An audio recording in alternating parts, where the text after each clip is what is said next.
Good evening, everybody. My name's Davey. Uh-oh. That's right. I told you it was going to happen. Didn't I tell you it was going to happen? Didn't you specifically look through these beforehand? I did, but because when you start a page brand new, they're paused, but then when you hit play, it unpauses them to make them play. There's no way for me to pause them right away. What's going on? Okay. That's James Chen. How's everybody going? How's it? Yes, exactly. Huge news. Huge news. My wife and I have obtained products useful in the laundry that make it so that they get rid of cat hair. Cat hair doesn't stick to your clothes, which means I can begin wearing my blacks again, which is 80% of my wardrobe. I need to do that. I definitely need to get one of those because everything I have has just massive amounts of cat hair on there. I mean, what does it do? Does it like alter the static nature of your clothes? I believe that is what it is, actually. Okay. Yeah, they're like kind of weirdly sticky. It's like the old sticky hand material almost. Not to that degree, but like similar to that. Anyway, it's amazing. I guess some other stuff probably happened / is going to happen. We're going to be talking about the Summit of Time and Texas Showdown. We're going to be talking about Headstomper, KSB, and so forth. We'll talk about whether it's reasonable to play video games for a video gaming job. We'll talk about, the combo breaker numbers. There's other stuff going on tonight. So, where to begin? Summit of Time. This Summit of is Time. A big one. Mortal Kombat just came out, and they're already going to have a Summit of Time. So they're not even going to let all the players kind of like settle into the game or anything. They're just throwing them right into the fire. Sure. And so it's going to be interesting because there's a lot of money on the line some of the time. So in case you guys aren't wondering, there's the Summit. They've done one for Dragon Ball. Yeah. They do them for Smash all the time. They do them for those other esports games or whatever. Well, nobody cares about those. Yeah, I know, exactly. Dragon Ball and Mortal Kombat are the important ones. Of course, naturally, right, yeah.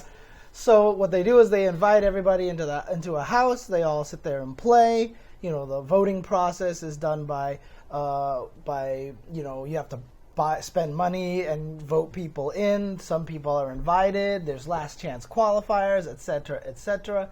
And so now we have a house full of how many people are in there now? 16 people. 16 people. And they're basically all going to play each other, and basically whoever has like the most wins gets the lion's share of the prize money. It's a tournament once it actually starts. There's other stuff that goes on too.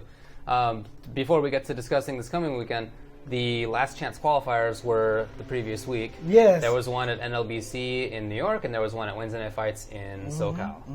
So the one at NLBC was won by Echo Fox, Sonic Fox. Yeah, he's already invited. It doesn't count. It doesn't count. Actually, third place at it was Dragon. Who's already dude. I mean, so, okay, before we even second place was Samij. Yes. He was the one who qualified in there, yes. Right? He was also the one that wasn't on the same side of the loser side bracket as Dragon. Okay. Right? He did beat Dragon in the end, right? I mean, he did beat Dragon to get second place and everything like that, but how do you feel about Sonic Fox and Dragon kind of gatekeeping to win some of that prize money? You know, do you feel like that should have been allowed, or do you feel like... Because they're obviously super good. And if you're on Sonic Fox half of the bracket, you're kind of screwed, right? You're better off on the other side of the bracket. Yeah, I think it kind of sucks that they allowed people who are already qualified to enter. Yes, I do think that sucks. Normally, in these situations, I think it's fine because typically, like, there's also money on the line. Yeah. Wasn't there money on the line? I mean, there was, regular NLBC money on the line, right? It's a few $100, but there wasn't like, at a premiere... Once somebody has effectively qualified for whatever the game's cup of the year is, they're still allowed to enter because they could win like $20,000. Right. And it would suck to say that they can't do that. This is not that situation, right? So I think it is kind of crappy that they were allowed to enter, but they were there. And it's true. Do you know how to beat gatekeeping? Just beat the gatekeepers. Oh, well. Thanks for the advice, TubeAware. Nailed it, buddy. Yeah, exactly. Sonic Fox is, It's like saying, let's just beat Punk. Let's just beat Sonic Fox. It's I do think that was a bummer. Basically the match to qualify for Summit was between Combat and Samij. Right, and it was fortunate that it ended up that way too. Yeah. So I mean, we at least got that one match that we knew was going to be the one. For sure. At least it wasn't like the match is going to be Dragon versus Combat, and if he beats Dragon, then Samij, at least it was between those two. So. I agree with you on that, yeah. And they did have a good match, and it was cool. So I'm happy for Samij. Obviously, I'm a big fan of his since the Catwoman days from Injustice. He uses Katana now, so, we don't share that same bond that we used to from characters, but I still haven't played online in one day with a character twice. Nice. So, I'm keeping that up. Maybe I'll run into Katana and find out I love Katana as well. Okay. So I can still be a Samij fan. That's cool, dude. Yeah, I mean, he's a great player, so it is cool that he made it in. I think that's really good.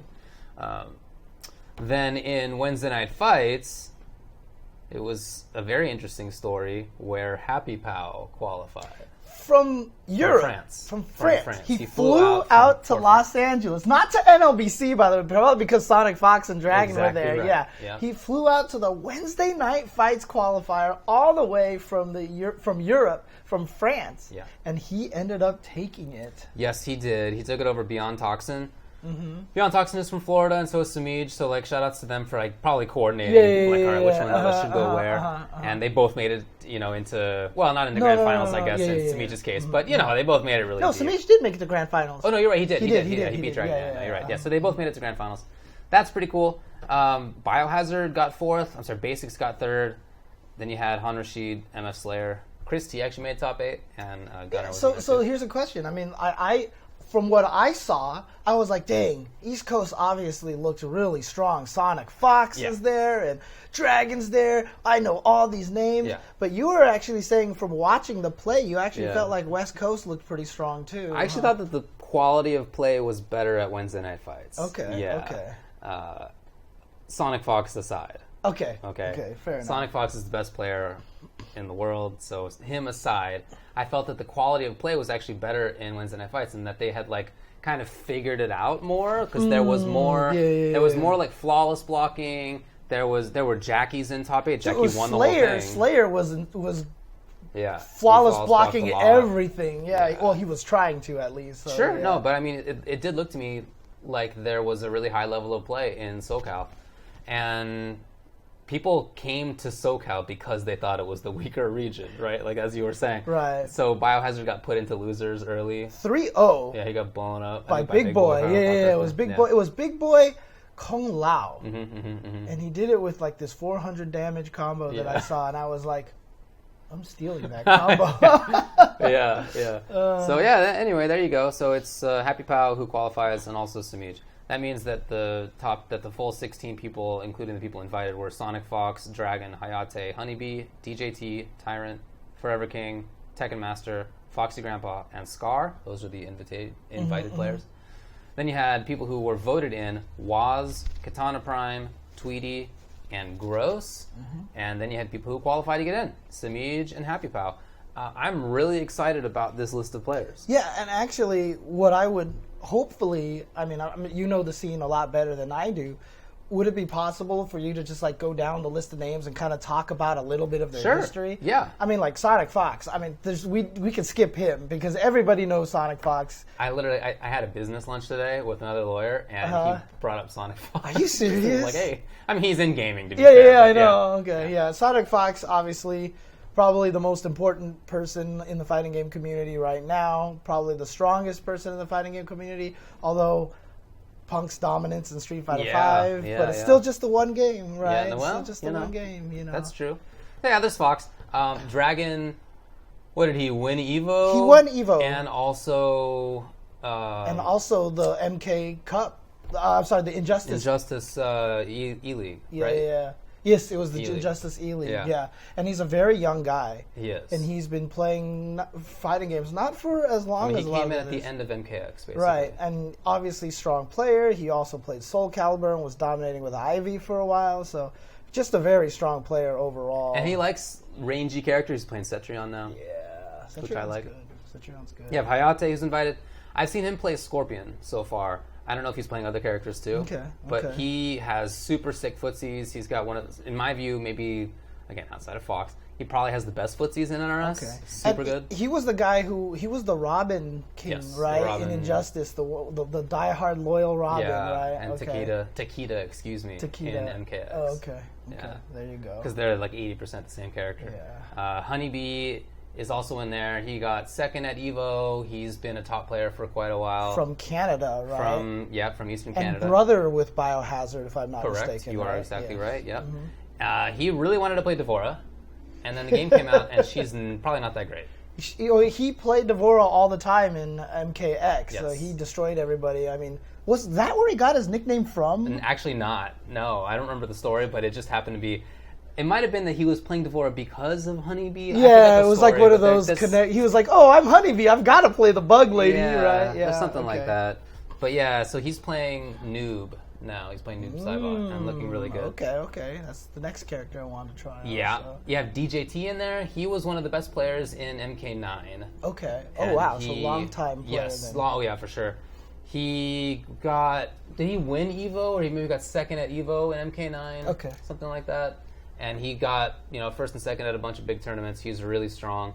He played Cyrax and, other stuff back then, but I actually don't know who he's playing at this thing. Okay. I have not seen him play in 11 so far. Okay. So I'm really curious to see that. He's one of the history invites, right? Yeah, So, definitely, right. So Okay. when they first announced the list of people invited, there were some people who didn't like some of the invited names, and he was one of them because he hasn't really had the success in the last. yeah. But I mean, he did in MKX and he did in Injustice 1. He just didn't play Injustice 2 Right. like that. So Okay. he'll be a good player if he wants to be. NRS has a short memory, right? The scene has kind of a short memory. Yeah, it's not a very long scene, Yeah, I right? guess I mean, it it's goes true. back to 2011. Yeah. Before That's that, it true. was not competitive. So. It's true. It was. Yeah. Tyrant is also in there, and he's the same kind of thing. Like he's Yes, very strong yes. in MK9, strong in Injustice 1. Didn't really play MKX or Injustice 2 like that. Yeah, we actually saw him at that bait party, Yeah. the clothing company where they were doing a bunch of stuff there. I was talking to him, and very strong West Coast player. Went to Yomi for a little bit, and That's right. Was one of my favorite Jax players to watch in 9. He sure. was like super hyped to watch, and he was one of those West Coast. I was the being the homer right there, trying to root for him all the time. So I'm excited for him. Yeah. He's been talking about really wanting to make his comeback here in MK11. Yes, so, and I know he's been playing because I so- played with him a couple of times. Yeah, so he's He's taking playing it Jax. seriously. Oh, he's still using Jax. Definitely playing Nice. Jax. Yeah, he's that kind of dude where he has character loyalty. He played Grundy in Injustice 1, and that character probably wasn't that great. But he still did really well with Grundy Right. because he's just that kind of guy who can make that work. Then Forever King's in this. He, as well, is one of the best NRS game players. Probably top 5 in NRS history. I feel like he was the best before Sonic Fox really started kind of asserting himself, right? I mean, certainly in the short list. Yeah, Certainly in the short list. I always remember hearing about him all the time. His brother, of course, Burrito Voorhees, Yeah. who used to be Forever King Jr. Yeah. because he's a little Yeah. brother, but he didn't want to be that anymore. Of course, yeah. And but Burrito Voorhees is not in this, right? No, he's not. He did not make it in this. Yeah, Okay, he's not. okay. So King started playing Shao in this game, Oh, okay. and thinks that he sucks. Oh. So, Oh. so he entered a tournament over the weekend, and in round 1 played Shao and lost, and then he played Garrus the entire rest of the way and made top 8. Well, yeah. 2-1-2. Yeah. So, that's how it goes, I guess. Tekken Master's in there. I have no idea who he's playing. Yeah, I and don't know who Tekken he's Master from Bahrain Yeah. was the guy who made Sonic Fox famously take off his hood in MKX in the finals at EVO. Yep. I mean, that's how out in like nowhere and how much trouble he gave Sonic Fox. For sure. It was so. very close. Yeah, it was the Yeah. last game. He really likes Kotal as a character. That I can tell you. But I don't know if he's playing Kotal because some people think that Kotal's weak. Yeah, I mean, someone in the chat just said both cons are ass, so they're both just not What? good. Katana's not bad. Nope. I guess she is a con too, huh? Well, that's weird because Katana is clearly Asian, right? Is Shao Kahn actually clearly Asian as well? No, but he's not from Medina. Get it together, James. Oh, I'm sorry. Okay. I'm telling you, I'm lore master Ultra David. Okay. People don't respect Fair my enough. lore ability. Fine. Okay. Fair enough. Jeez. Okay. So yeah, anyway, I don't know who Tekken Master's playing, but he's probably playing it's probably Garrus. I don't know. Just like knowing the guy. We're gonna like, it's see a gonna lot be- of Garrus, you think? Well, let's get that towards the end. Let's talk about that towards the end. Yeah. Okay. Foxy Grandpa's there. He was playing Scarlet and I feel like that's like just the perfect character for him. So I wouldn't be surprised to see him stick with that. Yeah, he's obviously from the UK, very strong. Was sponsored by Problem X for the longest time. Is he still sponsored by Problem X? Might be. I don't remember. But he was considered one of the best in MKX. Oh yeah, right. Oh yeah, and in Injustice too. Didn't he get like second place at an Evo or a combo breaker or something like that? Or yeah, that might have been the first Evo. He was in top 8, something like that. I remember talking to him when Injustice 2 first came out. And he had trouble getting into that game, but he eventually worked his way into it. He did, and then he decided he didn't like it by the end. So oh, really? He basically quit for the last year. Okay, gotcha. But he's back now. He's back, yeah. Cool. You have Scar. Scar is another player who was probably top 3 in the world in MKX by the end of that game's life, and was good in Injustice 2. Where's he from? Texas. Texas, okay. Texas. Yeah. He was the one that got third place at the last Injustice Cup, basically, and the IPS, and gave Echo Fox the nudge because he used to be part of. He's like, Echo Fox, where you at? Yeah, that was great. I really wanted Momochi to say that after Evo Japan, but there was no way Momochi was going to say that. For sure. Right? So I've seen him play Sonya, Scorpion, and Aaron so far. Okay, he was best known as a Sonya in MKX. Trio. So dude, okay. I think that would make sense for him. But yeah, his Scorpion and Aaron look really good too. Be happy with the Sonya. I don't know who Waz is playing. Waz is in there. He was voted in. He's in our chat sometimes, but he's probably currently traveling to SoCal for this. True. He's an Australian player. He's a pretty young guy, and has been. I mean, he has been good for some time, but he's pretty recent. Is he playing Noob now? Okay, I watched his stream a couple of times, and it didn't seem like he was picking somebody consistently, but maybe I just missed it. Yeah. But yeah, that makes sense, I guess. Yeah, I know Katana's not actually related to... I always felt like Katana and Melina are like Gamora and Nebula, like to Thanos. It's fair. I don't know. That is very similar. Yeah, That actually is very similar. Yeah, because they fought each other. He made them fight each other when they were sisters growing up. And they're not biologically sisters of his. I mean, daughters of his. Yeah, but Katana still cares for Melina, and that's actually a really good analogy. Okay, cool. See, according to me, I could do my lore as well. Okay, nice work. But was talking to some of the guys from Australia, Chef, I think it was. It was Somniacs who I was talking to about this, and he was basically saying that all of Australia just jumped to back him in the voting process, and it wasn't. And New Zealand as well. It didn't matter which scene you were from. Like he said, the Smash scene, the Street Fighter scene, everybody was like, yo, we can get Waz in some of the time. They all did it. So they all united together without any need for convincing. So shout outs to Australia for backing their boys. Yeah. And New Zealand. New Zealand. I would love to see Waz do well. Oh, yeah, 100%. 100% agree with that. Katana Prime was also voted in. He's been like everything in the NRS scene for the last probably 5 years. Tournament organizer, commentator, player. Obviously, Katana whatever player he can do based off of his name. And, again, I think he's one of the best commentators right now in the business. So, I highly agree with you. And he is playing Katana. You have Tweety. Tweety came in kind of in MKX and was a good player, but then in Injustice 2 put in more hours than literally anybody in the world, and he became, one of the absolute best in that game. And he's super strong right now. In fact, just won Naptown Clutch. A little bit of drama associated with him and everything like that, but, in a weird way, it kind of adds to the storyline and stuff like that. Yeah, right. I mean, he did kind of speak unfortunately about Wonder Chef's family situation. And Chef is going to be one of the commentators here. So, I don't know. Hopefully that goes okay. By the way, you were saying he put in more hours than anyone else, right? I was trying to watch a little bit of the... What event was taking place Cien was doing a rebroadcast of an event of a Street Fighter V Top 8. I forgot which one it was. And before the stream started, he was sitting, he's like, do you know who has the most games on CPT online? He's like, I cannot find anyone more than this person. And he just had everybody guess, and everybody was guessing all these names. Turns out the answer was Problem X. Really? He has he was 70,000 or 80,000 games or something like that played online or something like that. And he's like, you wonder why this guy won Evo. He's like, you wonder why this guy won Evo. Wow. Yeah, he played a lot. Wow.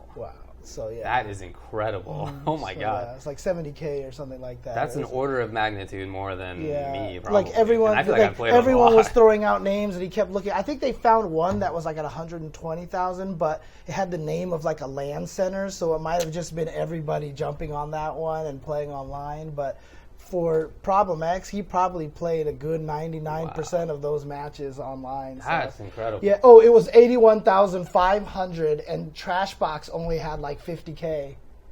Yeah. That's a giant difference. Dude. And Problem X won even. That is such a big difference. So Cien was like, so everyone says you can't learn when you play online. He's like, look at this. Wow. Look at this. And then they were like, what's your number, Cien? And he was like, I don't want to show you. And then he looked up Cien MSG, and it was like 1,500 and something, and everyone was like, what? He's like, no, I play it on another account too. And he showed another one, but it was only like 15,000, right? So 81,000 games. Dang, man. All right. Wow. That's crazy. Incredible. Yeah. So, yeah, Tweety's playing Baraka. I've heard he's picking up Cetrion, which I think makes sense. Oh, really? So he's basically playing Team Dude, I was just about to say, because, like, I don't even feel like he needs to switch, because, dude, Baraka, I mean, we can It's just that he is typically more of a slow zoning player. Okay. So Cetrion, I feel, fits him, but, yeah, Baraka's great. Yeah, okay. Gross, I don't know who Gross is playing. Gross has been in the NR scene since MK9 when he was really strong. He's from the Dominican Republic, but has been living in Florida for many years. Yeah, but he started in the Dominican Republic, DR Gross. One of those players that, again, shows just how strong that particular country is. For sure. And I remember him, didn't he, like, just barely qualify for, like, the Injustice Grand Final, the IPS last year or something like that? Did he just barely? I think he don't did it, remember. I think he qualified, like, at the end winning. So I don't really recall, but I remember the previous year he got 4th, I believe, overall. I think he got 4th. And I think that might have too. been what I've been thinking of. Yeah, he did really well at both of those major events. Oh, he plays Cassie. He's playing Cassie, huh? Shax, wow, sick. I'm sorry, in Axe. Sorry, it's cut off on our screen. Okay, sick. I haven't seen him play yet. Okay. Have you seen him stream? I haven't seen him stream. But in any case, Samij, who we just talked about, qualified. He's been one of the best players in the NR scene since late MKX. He was a Catwoman player in Injustice 2, the one that I was rooted for because I played Catwoman myself. He uses Katana. Yep. Mm-hmm. And then last, you have Happy Pal. Happy Pal is a French player. He's a very strong Flash. He's been playing games for a while, although not as long as some people. But you know what's cool is when I went to Vienality last year, I talked with him there. This is in Vienna. And he was telling me that he didn't really know if he was going to continue playing and competing. He just wasn't sure if it was for him. He really likes the games, but like, it's hard to make it happen. And now I'm glad he won. What if this was the one? Right. Like he was like, if I don't win this, then I'm done. I mean, maybe. And then he won this. He's like, summon a time. Right. I mean, it's very possible. Yeah, so really, I mean, he was not sure about what his future was going to be, and then now he's in the summit. So I think that's really, really cool. Yeah, it is awesome. So and he's playing Jackie. Jackie, yeah. So that's a good character variety there, except maybe a bunch of Garruses in there. I mean, look, looking through it, I'm seeing Sonic Fox is whatever he wants. Aaron, maybe. I mean, it doesn't even matter. He's going to play some low-tier character just to prove to everyone that character doesn't suck. You may be right about that, yeah. Yeah. Other than that, Cetrion, Scorpion, Noob, Jax, Shao Kahn. Well, let's just call him for freaking Garrus. Yeah. I don't know. Tekken Master, Scarlet, Sonya, Scorpion. Wait. Yeah, I already mentioned those. Katana, Baraka, Jackie. I mean, at least 10. That's awesome. That's good. Oh, Cassie. It's a good way to 11. start. It's a good way to start. We don't know if it'll last that way, as all fighting games usually kind of start to funnel at some point when people start to get a little more jaded, but it's a good way to start. So, by the end of the tournament, by the time MK11 gets to that funnel point, we might see everybody using Jade because they're all jaded. People also have been talking about her as a counter to Garrus, so... I don't know why people think she's bad. I think she's I don't think she's bad. People think she's bad? Good. I don't know. I've heard some people say that she wasn't very good. But that was in the beta as well. Yeah, she's definitely better than in the beta. Okay. Definitely better than the beta. She got better combos and stuff now, for sure. DJT plays sub. Okay, so that's 12 different characters now. Okay, nice. Okay, so we got the whole representation. We got both of the ninjas in there. Yeah, they're both very good. Yeah, so anyway, that's going to be this weekend. It's going to be, there's a tournament always, they do little sketches. Yeah, they'll play Mafia. Yeah. So my question for you then is, Sonic Fox. I was about to say, not counting Sonic Fox, who do you think has the best chance? Yes, I was honestly going to say not Sonic Fox. Okay. Who do you think has the best chance to maybe upset Sonic Fox? You don't think Sonic Fox can upset Sonic Fox? I mean, he might be the only one who can beat him if he just says, you know what, I'm going to play this weird character, you know, that's OD, and then loses, right? See, yeah. I guess I feel that the people with the best chances are probably, I would say Tweety, Dragon,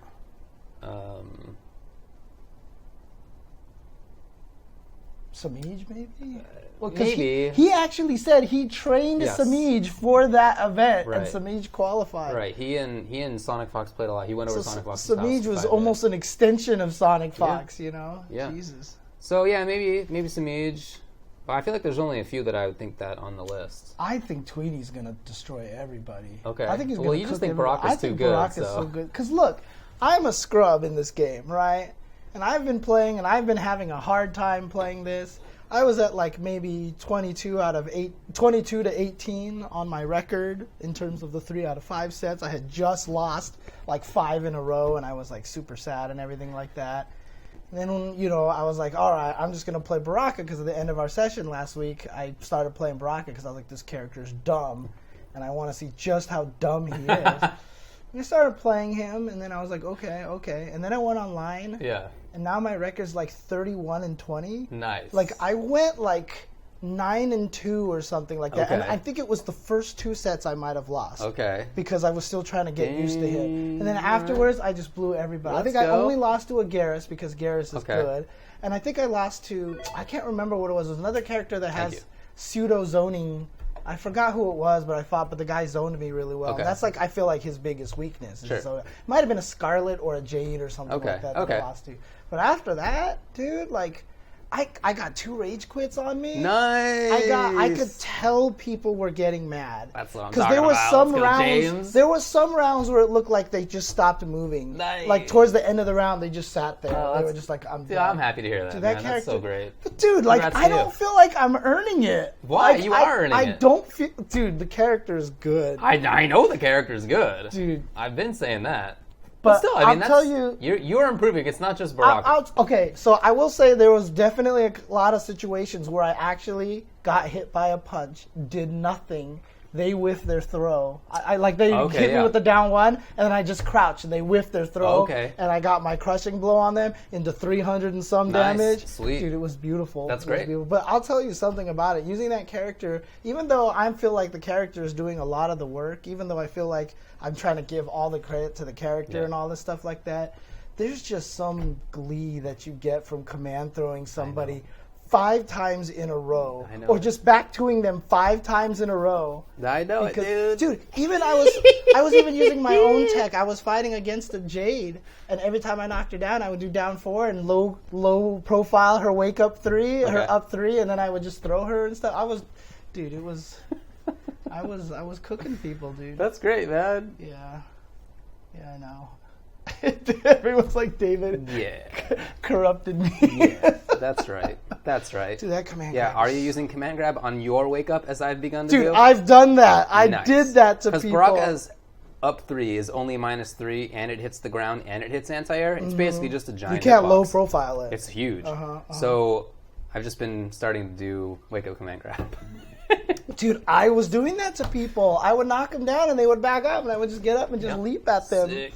Dude, like I said, I could tell that some people were you could just see it in their gameplay, how angry they were getting. And it's like I said, there was just, like, I felt bad, but at the same time, I felt kind of good. Yeah, there you go. That's what I'm talking about. But like I said, that was my Baraka. I've been using a different character every time, so I'm going to switch over to somebody else. Fair enough. And I've been messing around with a lot of characters. I want to ask you this question here. I just started messing because I have no idea what the collector does. Okay. So I started messing with him in training mode. How is that one mode where he just throws poison on the floor, like, not super good? I haven't seen anybody use it. I don't understand. It drains 20 every time you stand it, and he can aim it, like, in 3 spots on the screen. Yeah, but, like, while that's happening, you're not, like, making them not move. Yeah, right? but it's not like a hitbox. They're scared, right? So he has a regular fireball, and he has the poison, right? They're 2 different things. Yeah. Yeah. I think that's the problem. Okay. But I don't know. Maybe he's good. I mean, I haven't seen anybody try it out. Do you have to sacrifice TP? What is TP? I have no idea what TP is. Okay. But Kathron, we're using Bone Picker Baraka, which is the less damage Baraka, but he's the more mental damage Baraka. I basically said that character does more damage to the opponent's mental powers than you're actually doing damage to the character in the actual opponent character in the game. So, because the other Baraka is the one that Tweety uses, by the way, and he basically shits out damage. Basically, very strong. Like, the funny thing about Baraka, this version of Baraka, I noticed, like, if you block a Sub-Zero slide, like, he doesn't have any 1-1 combos that lead into big damage. He doesn't have any, like, great launchers. 1-2-2, which is the crushing blow on punish. Oh, yeah. But if you don't have a crushing blow, but if you don't have that, then I just do 1-1-2 EX fireball, and it's a standing reset, and you're like plus 10 or something. Yeah, so exactly. But, I mean, even that combo is like 250. It's not bad. Yeah, Crispy knows how the Bone Picker feels. I'm currently 44-2 unranked. Are you serious? Yeah. Is that mostly Baraka? I think that's on PC. I think that's all Baraka on PC. Yeah. Bardock, man. Can't get away from Bardock. His claws. I'm telling you, crazy good. But yeah, I don't know. Maybe we're wrong. You know, you got to give that. Maybe that's true. So I don't good, know. dude. We'll see how it goes. Because, like I said, I'm a scrub, and I'm like cooking people right now online, and it's You're not as scrubby as you think. That's all. Okay, fair enough. You're not. Yeah. Anyway, so Summit Time is this weekend. It's on Beyond the Summit. You all know the Twitch channel, and give it a watch. It'll be fun to watch. Yeah. But we're not going to be there. We'll be at Texas Showdown. Yeah, I'm going to switch to the break screen real quick just so you guys can see Texas Showdown here. So this is Texas Showdown. This is taking place in Houston, Texas. And we've been going there for many years now. It's streamed by the Level Up crew. It's run by Javier Moreno, a.k.a. Javi, who is one of the oldest of the old school in terms of the fighting game community. In fact, true story, I think I talked about this in a previous Ultra Trend TV. If it wasn't for him, Shoryuken.com wouldn't have really kind of existed, in funny ways. Yeah. So Javi has been super old school. He's been behind the scenes and doing a lot of great things. He was one of the first people who worked on Texas Showdown along with Chris Cho. Eventually, the Texas Showdown name was taken and used by other groups because they just said go ahead, and it was not run well. No. And he's been slowly bringing it back to its former glory with Chris Cho. Actually, both of them are involved. Yep. And I gotta say, every year I feel like Texas Showdown gets much better and better and better. Yeah. And it's one of those events that makes me sad that it's not a CPT premier event because I feel like it kind of deserves that, but it's tough. But, I mean, if you look at it, it is a ranking event. It is part of the Tekken World Tour as well, and it is also part of the Arc Revo World Tour. You can see those logos on the bottom of the screen over there. So it's part of all three of those things because Texas has always had a really strong Guilty Gear scene as well. Shinkenso is always one of the classic strongest players there. Hamad is really good. Kid Viper is from there. And you mentioned, too, that Texas has a lot of strong NRS players. Scars from the Combat Houston, KH, which is what Scar is a part of, right? So, I mean, that's always been like one of the stronger MK scenes down there. 100% agree, Deoxys is a great young player. So there's going to be all the games that you think of. Shinkenso's in the chat. Hey, what's going on? Crazy. Nice. That's awesome. Okay. But yeah, all the games that you expect are going to be there. They have great numbers on a bunch of them. I think that Street Fighter has the most. Okay. It's just under 150, but that and MK are basically tied. There's only one person difference. Are you serious? Street Fighter nice. is one ahead. Okay. So I think that's pretty cool. Good stuff. But yeah, same for Tekken, there's a bunch. The Arc Revo games are entered well. Yeah, it's definitely a really fun tournament, especially the last couple of years since they moved into this location that they're at. It's a really nice spot. I was just about to talk about that. I mean, it's like one of those spots where you can leave the hotel and find good places. We went to like that random Italian place over there, and I remember I ate there, and their like marinara sauce was super good. Yeah. So we're definitely going back this year. So. You got it, dude. Remember when we went to the mall that's nearby and we had South African food? Yeah, that's that was right. pretty That's cool. right. That's right. Yeah, that was pretty cool. Yeah, So, it's a nice little area there. Yeah. Pretty upscale spot. Like more upscale than you like expect for a fighting game tournament, you know, to be honest. It's a really nice area. It is really nice, It's definitely kind of like a businessy, upper class kind of definitely area and stuff like class, that. yeah. So, Yeah, it's cool.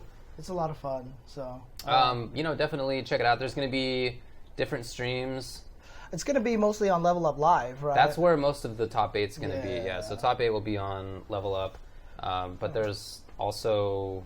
I have. I hope Ace King Offsuit does a nice schedule for this as well. So, people been paying Ace King Offsuit yet for that thing, dude? I don't know, but I hope they are. I really don't know, because I just feel like he's the go-to source for that now. I don't even bother going to any site's website to look for their schedule. I go straight to Ace King Offsuit now. Yep, I mean that makes sense to It's the same format for every tournament. Shoutouts to Ace King Offsuit if you're in the chat or not. So, dude, he is incredibly underappreciated, dude. Yeah, it's a very important role. There's also twitch.tv/PandaXGaming. Oh, of course. And twitch.tv/TX Showdown Live. Ah, got it. Okay. I'll be doing MK commentary there.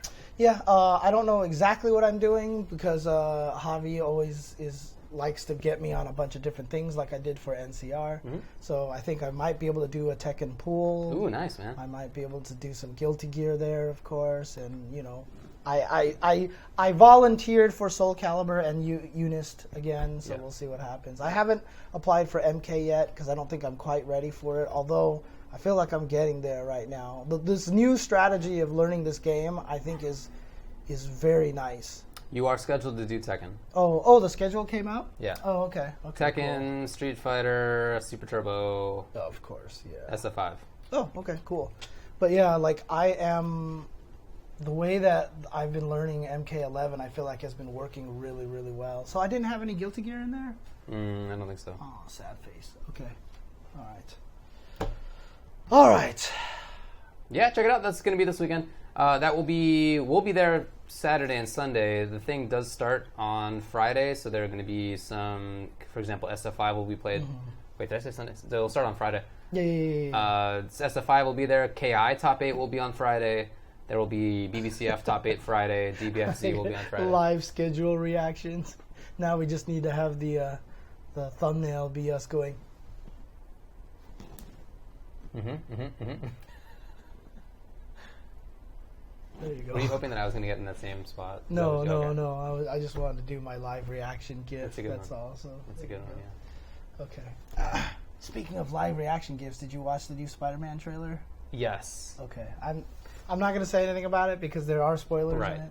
The ironic part is that the trailer literally starts with Tom Holland being like, "Oh, there are spoilers for." I can't believe he faked an English accent for that. And of course, Tom Holland, is the one that has been spoiling everything everywhere and stuff like that. Shout outs to Carcinogeny for the Twitch Prime subscription. You won't believe what games we're commentating. Number 3 will shock you. Exactly. Man, I really could have said that sometimes. That actually could be a true story in some instances, but now I'm just doing a couple games. Right. I'm not trying to spread myself that thin. Anything else to say about Showdown? Again, really great. There's a really strong set of players for Street Fighter. Mortal is really well attended. There's a really good set of players for the Arc Revo stuff. I think Mortal Kombat's going to be pretty big because this is going to be a testing ground for a lot of people before Combo Breaker. It definitely is. So a lot of people are going to go there and play, and then Combo Breaker will come around, and that was part of the MK Cup. Wasn't like the start of the MK Cup? Combo Breaker is the start of the MK Pro competition. That's right, the Pro competition. The MK PK. The MK PK. I don't know if that's what they're calling it. The Mario Kart PK Thunder. Yeah, oh my God! All right. Oh, sorry, Jasmine. I just scared her. Yeah. Okay. But yeah, it's going to be a lot of good action. So watch it on the stream. If you're not on the stream, if you're in Houston and you want to get some games in, I'm bringing the old split box. Oh, nice. And I'm trying to get those games. All Hey, right, look, so hit me up. Hit me up. I One want to of play the the nice games. things about it at this point in time is that by playing all these games, like if you want to play Soul Calibur, I'll play Soul Calibur. Dude, that'd be sick. I'm down for Calibur. You want to play Tekken? I'll play Tekken. You want to play Mortal Kombat? I'll play Mortal Kombat. Nice. All right, dude. Yeah. Sick. Crispy, you live there, but you're not going to be there? What? Bummer. Well, have a good time, whatever you're doing. Yeah, it's a big thumbs He up. just doesn't want to get bodied by Baraka in person. Doesn't want to get bodied by Baraka offline. He's figuring it out. No, he's definitely coming up with some new stuff, so it's cool. Man. It's cool to watch. Just a Kid will be there, yes. Oh, wow. So all I got right. to commentate him. The MVP of the SFL, huh? All right. He hasn't... I met him at Frosty Faustings. He got right under top 8. Yeah. I think he was 9th place, but I haven't seen him. We've never actually had a chance to talk, so I look forward to meet Just a Kid over there. So Sounds good. yeah, All right. Baraka wins. Dude, Also, as soon as I figured out that spine burst, which is his down back 3, the little, he bends over and he shoots out the spines. Yeah. As soon as I figured out that that's not just an anti-air and a launcher, that you should be using it in footsies and to control the corner. Really? Dude, it's an invincible high attack. Wait, invincible? I mean, his body Because has he a hurt shrinks. box. Yeah. Well, his body has a hurt box, of course, but there's a big bubble around him that's just hitbox. And it's like a huge semicircle around him that's just hitbox. So it's just a control. And other people are trying to do like highs. Shao Kahn's trying to come in from half screen with his high attack. You don't even have a hurt box in your high attack, all right? It's actually pretty wild. Huh. So as soon as I figured that, I was Okay. like, wow, this is actually absurd. By the way, just as a little, I forgot to change the subject to Texas Showdown. By the way, I feel bad about that now. But just as a little FYI for people, for joystick users, not everybody has to do this, but I've been having trouble with back forward inputs, right? Okay. And Cane Blue River tweeted me this. I actually found this out myself. But back forward inputs are just like everything else in Mortal Kombat, that if you even put in a down anywhere in there, it won't work. Mm-hmm. So my general nature of trying to do back forward is kind of geared towards the bottom a little bit to not jump by accident. Oh, wow. And so I end up not getting it. That's why I could never do it consistently. Interesting. Since switching to Street Fighter inputs, it has just been smooth sailing. Okay. Like everything. Like Okay. even though it's Nice. back forward as opposed to half circle, I always do half circles anyway. Okay. So like Cammy, you know how she can do the target combo launch into EX, hooligan, dive kick into drill. I could never get the drill out. I always got uppercut, no matter what I tried, and I could not figure out why. And it was because I was just doing half circle all the time, and it would register as forward to down, and then it would cross itself back up, and then the down forward became the down forward, and so it would just come out as an uppercut every time. Okay. I had to force myself to do quarter circle forward. Wow. So I'm used to doing half circles anyway. Okay. And then I don't get Kung Lao accidental spin anymore. Dude, it's just, it's been, and because Injustice, it wasn't very good. Their input detection wasn't very good. They have made it a lot better now. That's cool. So Okay. If anybody else is having trouble with some of the execution on just raw special moves and stuff like that, I highly recommend switching to the alternative inputs, because it has been a lifesaver. I don't miss Baraka command grab at all. And it doesn't feel any slower to me, even though I'm doing a half circle. Yeah. And it feels faster to me, to be honest. I mean, as long as you're being accurate, that's great, dude. Cool. Okay. All right. Well, you want to take an old break here? Yeah, let's do And then we'll get to some tournaments that did occur. Okay. We'll be right back, guys.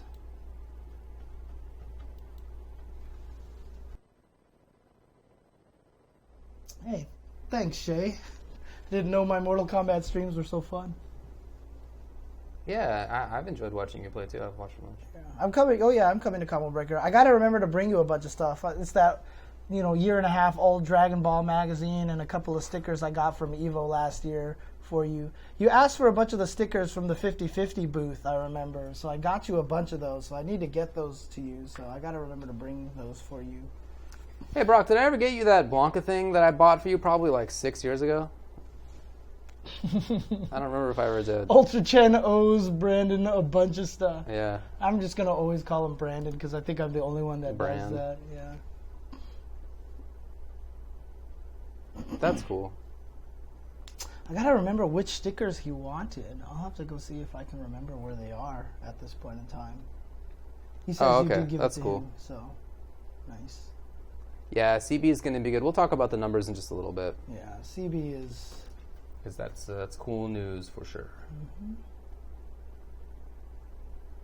What is Jazzy doing here? Do you call her Jazzy? Yeah, I do. I call her Jazzy all the time. Because if that was the thing, is when I first got the cats, I wanted to name them Jasmine and Blues. Oh, wow. I wanted to name Nathan Blues because he had the blue eyes. Oh, that's cool. He's got very pretty eyes. And so that way she would have been Jazz and he would have been Blues. Aww. I would have had Jazz and Blues. That's also the name of two Transformers, Jazz and Blue Streak. Okay. Right? And then it's like kind of Mega Man-y reference as well and everything like that. But my ex really wanted to name the other cat and named him after Nathan Drake. So I lost that one. Well, that's a good name. Yeah. Then he's been Nathan forever, so... Now he's also Poophead, so... Yeah. You gotta have the little nicknames. Yeah, but I call her Jazzy all the time, so... So check out Fur Zapper. Fur Zapper, huh? It's $15 on Amazon. Fur Zapper, okay. I highly recommend. I'll look it up later. It is ridiculous. Okay. I was actually really excited to do laundry because I wanted to test out whether it actually worked. Right. And it did. Nice. It did. That's crazy. That's crazy. Oh yeah, that's right. We could talk about that too. Yesterday, what happened? Or this last weekend, the event that Sherry did at a Super Arcade.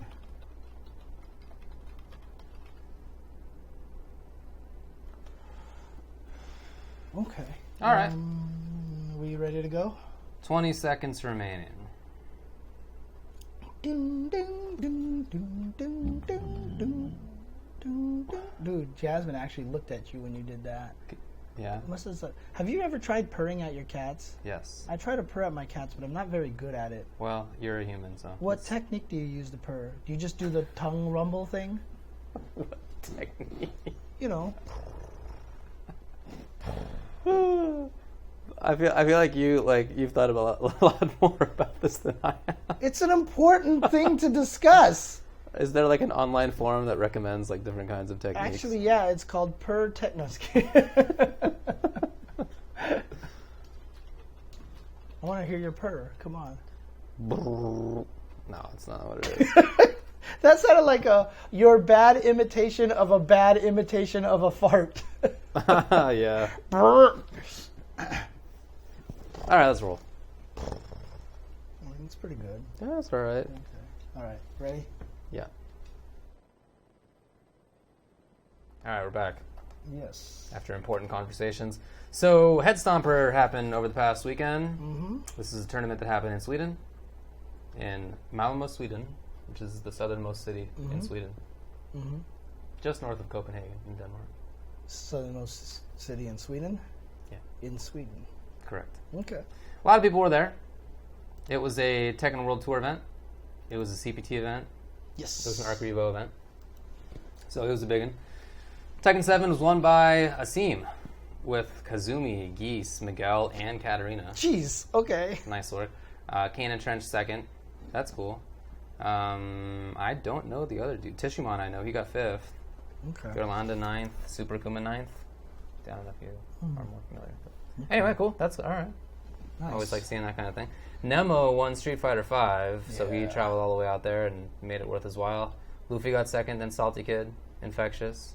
Yeah, Zeku Army here. Infectious going with Zeku now. Interesting. I mean, I've always thought it was weird that he was playing the Kali because that didn't seem like an Infectious character, but Zeku seems even less like one. I'll tell you one thing about Infectious, though. From what I had seen, it felt like he might have had the best old Zeku out of everybody that I've seen. He had a really strong old Zeku. Okay. Like, he actually played him for extended periods of time. Oh, sick. So, yeah. Uh-huh.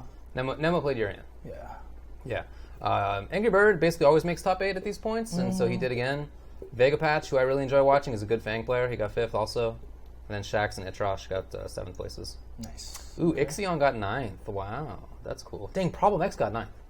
Yeah, Phenom got 13th. Problem X got sent to losers by Infectious, or was it Angry Bird? I can't remember now. Yeah, he got sent to losers by somebody. Looks like those 81,000 games didn't do him any good. What a noob. Salty Kid eliminated him, and Luffy sent it's him to Luffy. losers. Okay. Good job to Luffy, though. It's really cool to see. That's his first win since joining Team Liquid, according to High Fight. Oh, wow, really? Oh, no, I guess that's true. It's been a while since he won Dude, something. there's not that many people who are winning events. That's just true, the thing, yeah. right? I mean, the list is pretty small right. at this point in time. That's right. Problem X lost to 2 Mikas. Oh, man. Okay. Teresa won Guilty Gear Xrd Rev 2 with Jam. Marlon Pie made it out there, and he got second place. And since I think Teresa already qualified, I think Marlon Pie is going to make it to the Arc Revo World Tour now. That's cool. I'm really glad to hear that. Yeah. That was also Teresa. Every time he wins, he's always super happy. So, yeah. BBCF was won by SKD. Nice. work. Okay. Thunder got second place. Traveling all the way out there. Yeah. I like the Beautiful fact that, dude got again, third. Wow. I like the fact that all these guys are traveling a lot more. We're seeing a lot more American players traveling to Europe and to Asia now, and that warms the cockles of my heart. Black Ace won BB Tag. I'm surprised you don't use that phrase more often. Cockles? No, just the cockles of my heart. I just feel like that sounds like something you would say a lot. Well, I try to avoid words that could be misconstrued. Right. As double that's entendres. true. Yeah, actually, that's true. That's never your thing. That's not my thing. Yeah. Look, everybody, I'm not some barbarian, okay? I'm a cultured fella. Second place was UIU Beautiful Dude and BB Tag. That's cool. Nice, okay. Yeah. Caliber was won by Pantocrator with Siegfried. Ultra Street Fighter 4. What? Was won by Incognitus with T-Hawk. What? Is there something funny going on in the chat? Undernight was won by Blankface. I'm not looking at the chat. Third Strike was won by Cyrox with Hugo. Yeah, we all... Third place was PC with Hugo. There were 2 Hugos in the top 3. What's going on here? Oh, man. ST was won by Charizard Vega. Who else was there? Let me see. Okay. DBFC was won by Nianki with Aldokohan, Bardock, Goku. Okay, well, there you go. Nice. Have a little look at the Headstomper. KVOxSB. Yep, one of the biggest anime game tournaments. Dude, they play everything there. Yeah, it's crazy. They dude. even We're not gonna played go through the whole Street list. Combat, dude. They played Street Combat. No, it was actually Rama 1/2. Oh, really? They did? Yeah, they had a Rama 1/2 tournament there. And again, the reason why, I mean, High Fight posted a highlight of it, and I was like, I do not know this game. I only know of Street Combat. Because if you haven't seen the history of it, please just look up Rama 1/2 in Street Combat. It was before America thought that people liked anime, and so they changed everybody to like Guile Warrior, and like the principal was changed to a skateboarding robot I do named Helmut. Oh, God, I didn't remember his name. Wow, all right. Oh, man. Dang. What a world. Guilty Gear Xrd Rev 2 was won by Omito. God. Johnny. Second place, Rozu. Dude, he's so not. There was one round, there was a highlight that showed that he like did something into a jump cancel, air dash into a rejection blitz, which was like I've never seen anybody do anything that crazy. And anyways, yeah. Hey, shout out to Lord Tiki. Smash Bros. Ultimate was won by Zach Ray with Wolf. BB Tag won by Koji KOG. Yeah. Still, I wonder if he's still rocking that. He is still team. playing the same team. Okay, Yes, of course. Okay. Yeah, that team's Nice. still strong. Fenrich won BBCF. KOF was won by M Dash. Undernight by Kyo, etc. Wasn't there? And so on. No. The Marvel stuff. UMVC3 right there. You can see. Zulaw and RF. Yeah, they won. beat Angelic and Supernoon. Oh, so they did. Yeah, RF is still kind of silly at that game. Oh yeah, I bet. BB Tag is super hype. I missed that game, but I just. Goichi won won DBFC. Fenrich got second place, etc. And so on. Marvel versus Capcom. Wow, CJA got fourth in Marvel Infinite, huh? Ororo. Oh, yeah. Won it. Okay. Wow. Okay. Well, there you go. There was also a tournament for Mortal Kombat in Georgia. That was good. Wow, they had 104 people at it, which is huge. Dang, because nice. it's not like attached to anything else. This is just an event that they put on. That was run by, or at least in part with, Romanova, Aquaman, and Oh, that was the one that you commentated with Mr. Aquaman. No, right? this is something that he did himself and then flew home for Combat Cup. Oh, Jesus. So he was a busy man over the weekend. Okay. Did Boss got second. Fexel? He got second in Fexel.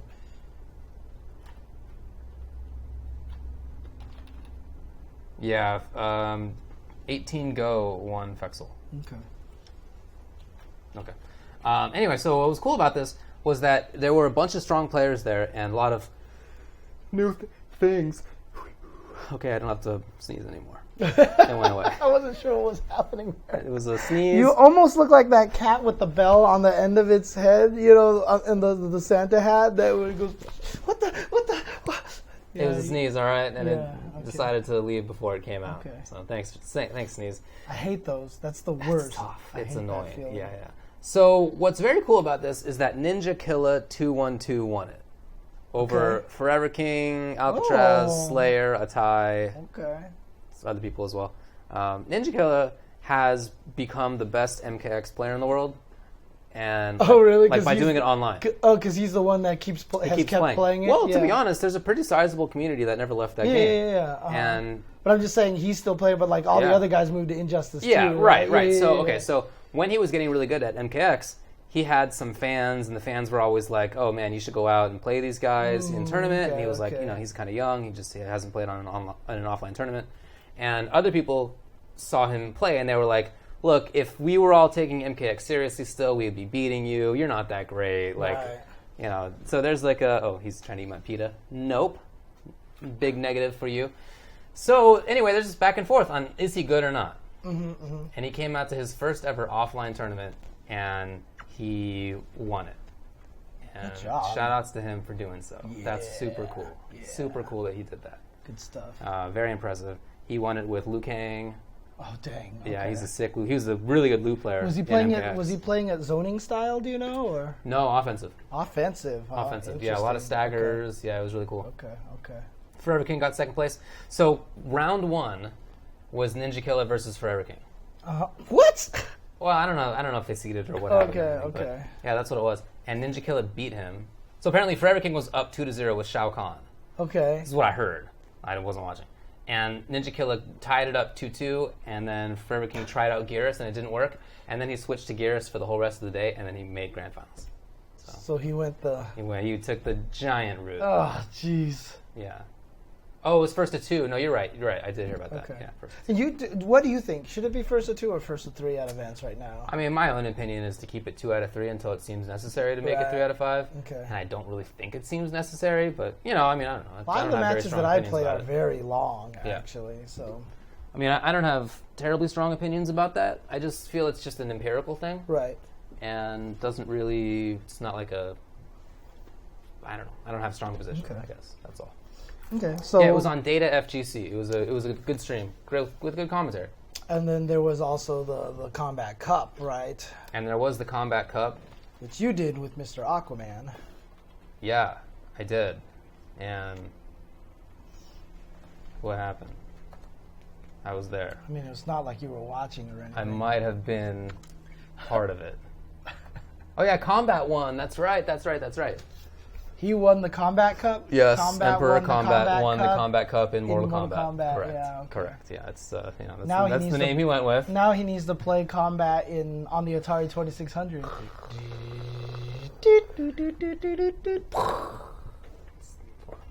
80-year-old game. Yeah, it is an 80-year-old game. That game was great. His grandparents might have played that when they were younger. Yeah, that was basically one of like the fanciest Pong. Like they tried to do something interesting. So their Twitch subscribers their Twitch archives are subscribers, but look it up on YouTube because they put it up on YouTube on their official channel. So Combat Cup? No, talking about Data FGC. Talking about EarthRealm Dojo on Data FGC. Okay. Gotcha. Yeah. So anyway, Combat won it.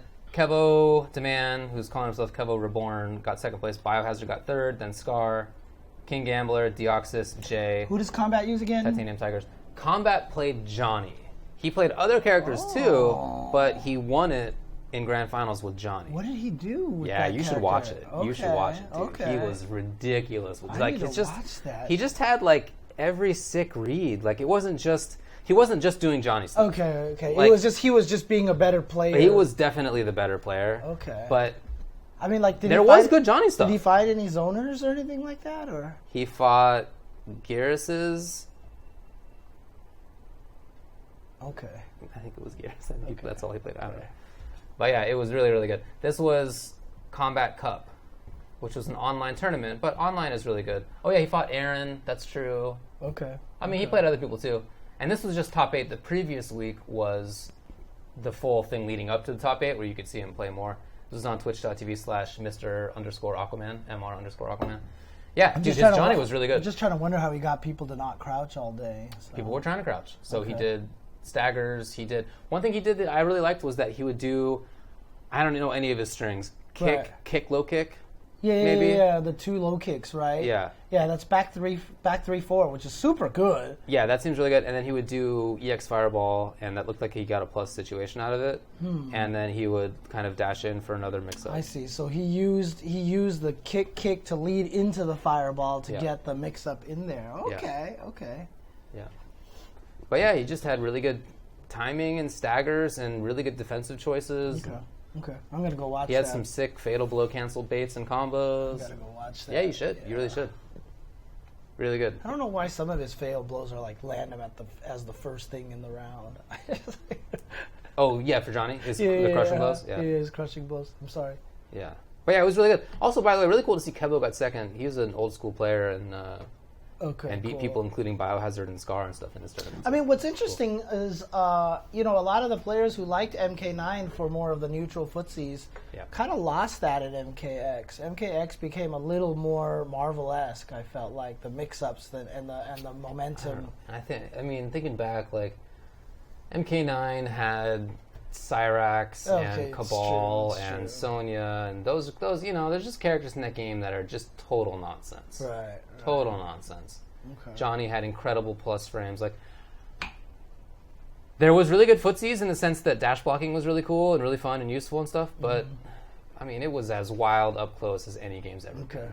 Okay. So, I feel like there's some nostalgia, some rose-colored glasses of people looking back and thinking that game was all about the nooch, but I don't think it was about the nooch. I knew it was still mix-up heavy, but it wasn't as bad as MKX, was it? I'm not sure I agree. So you actually do feel like it was the same? Maybe MKX is a little bit more on that, but I don't know if it was by a lot. Okay. Yeah. Fair enough. Yeah. Okay. All right, well, those were some results. Also this weekend was the eFight Pass event that Sherry put on. So basically what she did was, so she's the one that's working on the eFight Pass group right now, which has gotten El Tigre his visa, right? So now El Tigre can come to America. Basically what she's doing is she's trying to create a program where they do all the research on how to get the visas, talk to the right people to already have the recommendation letters ready to go, and help the players from other countries be able to make it to the U.S. because she knew Crossover couldn't make it for CPT, and that really sucked, and she was just like, this sucks, I'm going to try to help people make it over here. So she ran an event this weekend that was just basically to raise some funds to help pay for the process of getting people into the country and stuff. I think she raised like $200-300, so it wasn't too bad, actually. That's great. Good. Yeah, and that'll help like maybe 1 or 2 people, help them get into the country. And then, to travel to the country to play games, right? So that tournament had a Street Fighter V and a Street Fighter 4. She asked me if I would do commentary, so I went over there and did commentary for them at Super Arcade and everything like that. But during the tournament, outside the results, she also had an announcement to make, and the announcement was the next 5 players who are in the process of trying to get visas right now. So there's Husseini from Brazil, I believe, and HK Dash from Brazil. So we know HK Dash is the really strong Bison player. Right. There's Anna. She's a strong Tekken player who I think she won Thunderstruck or something like that in Tekken. There's Zenith. Zenith is, where is he from? I can't remember where Zenith is from. I thought he was from one of the European countries. But then the 5th one is Arslan Ash. Oh, no way. Yeah. So sick. Arslan Ash, and who obviously won Evo Japan and just had the first to 10s with all the Japanese players, which he beat all of them except for Ni, which he lost 10-8, and then they ran it back and he won 10-3. Right. Yeah, That's actually insane, dude. He's That's so cool. He's destroying everybody. But yeah, he's the last one that's in that group. That's so cool. Yeah, so they're working on trying to get him. They hope they can get him for Combo Breaker, but they're really hoping to get them for Evo is kind of the goal right now at this point in time. Oh, that's so cool. Yeah, it is awesome. So, really happy for those guys for that process. And shout out to Sherry again. She organized that whole event by herself, by the way. It was like a car show and all this other stuff too. Okay. There, yeah. And another group helps the group, the kind of fit, kind of fat group that makes the shirt for her and stuff like that. But there was a Street Fighter V tournament. Was won by Commander Jesse. It's undefeated. He 3-0'd Chris T in the grand finals. He was the only one that sent Chris T to losers, by the way. Okay. And Chris T just ran through the whole. Was it Ken Dawson? Yeah, it was Ken Dawson. And then third place, I think, was Filipino Man. Okay, wow, nice. Yeah, so a lot of good players there. A lot of strong players over there. And then in Street Fighter 4 was won by Chris T. Oh, really? Second place, Online Tony. Really? Yeah. Wow. The new svelte, very healthy looking Online Tony too. I've seen pictures. So, he looks great. He looks really, really nice now. So that's cool. But it was cool. We saw a lot of old. I saw Kino there again. Wow. I saw Hung B. Okay. I saw a whole bunch of old faces there and a lot of the new faces there too. Classico was there. Okay. So very cool. It was actually really, really cool. It was a lot of fun. All right. It was a lot of fun. So that's awesome. I even got to eat Cammy on stream. You got to do what now? I said I got to eat Cammy on stream. Is there a T at the end of that word? So what happened was someone actually made a bunch of macaroons and decorated them like the Street Fighter characters, and so I got Cammy, and I was like, all right. I had to, and I showed him to them. Okamoto Kitchen was there as well to supply a lot of food there. One of my faves. Yeah, exactly. So nice. Well, that sounds like a great time. It was fun. The last event I have to talk about was Thunder Smash. Oh. I heard Did you some watch any of that? controversy about this. Like, I heard the production was really low, but got better as it went, right? So what I watched, they had like good commentary pairings. Presumably, like they spent money on that. There was like fake smoke in the background. Like it was like that kind of stuff. Okay. I'm not sure that I would say. Sportsy? I mean, I guess, but like part of the time when I was watching the stream didn't look that great at the same time. So I don't know. It was kind of hard to tell.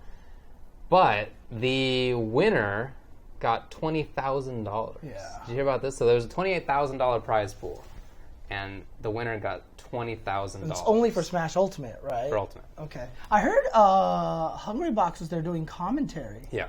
Nice. Okay. Yeah. Winner was the Buzz. That's right. He came back from losers and beat Winner everybody. was the Buzz. Olimar Palutena. MVD got second with Snake. And while they were playing, man, you could see that MVD was starting to get pretty annoyed at the situation. Maybe not annoyed, maybe just frustrated or upset. Fighting Olimar, or I mean, probably part of it, but also, this is a $20,000 money match. Like, everything is going to get to you. I mean, it's just. I don't know how you can be in that situation and not be. Hang on a second. People are saying the audio. Let me see. Let me know if it's okay now. Okay, I didn't even speaking do of Buzz, yeah. Yeah, I know. Right? But yeah, I don't know how you can be in that situation and not be like nervous. On edge. Yeah, exactly. That's a tough situation. All the people who are able to win that kind of situation, shout outs to them. 100%. Right? So, 100%. It's my mic? Is it my chest hair? Oh, well, I don't hear anything. I would hear that. Kind of popping a bit. DeBuzz is using that cash to fund Wi-Fi players to go to events. Is that actually true, or is he just crackle? Oh.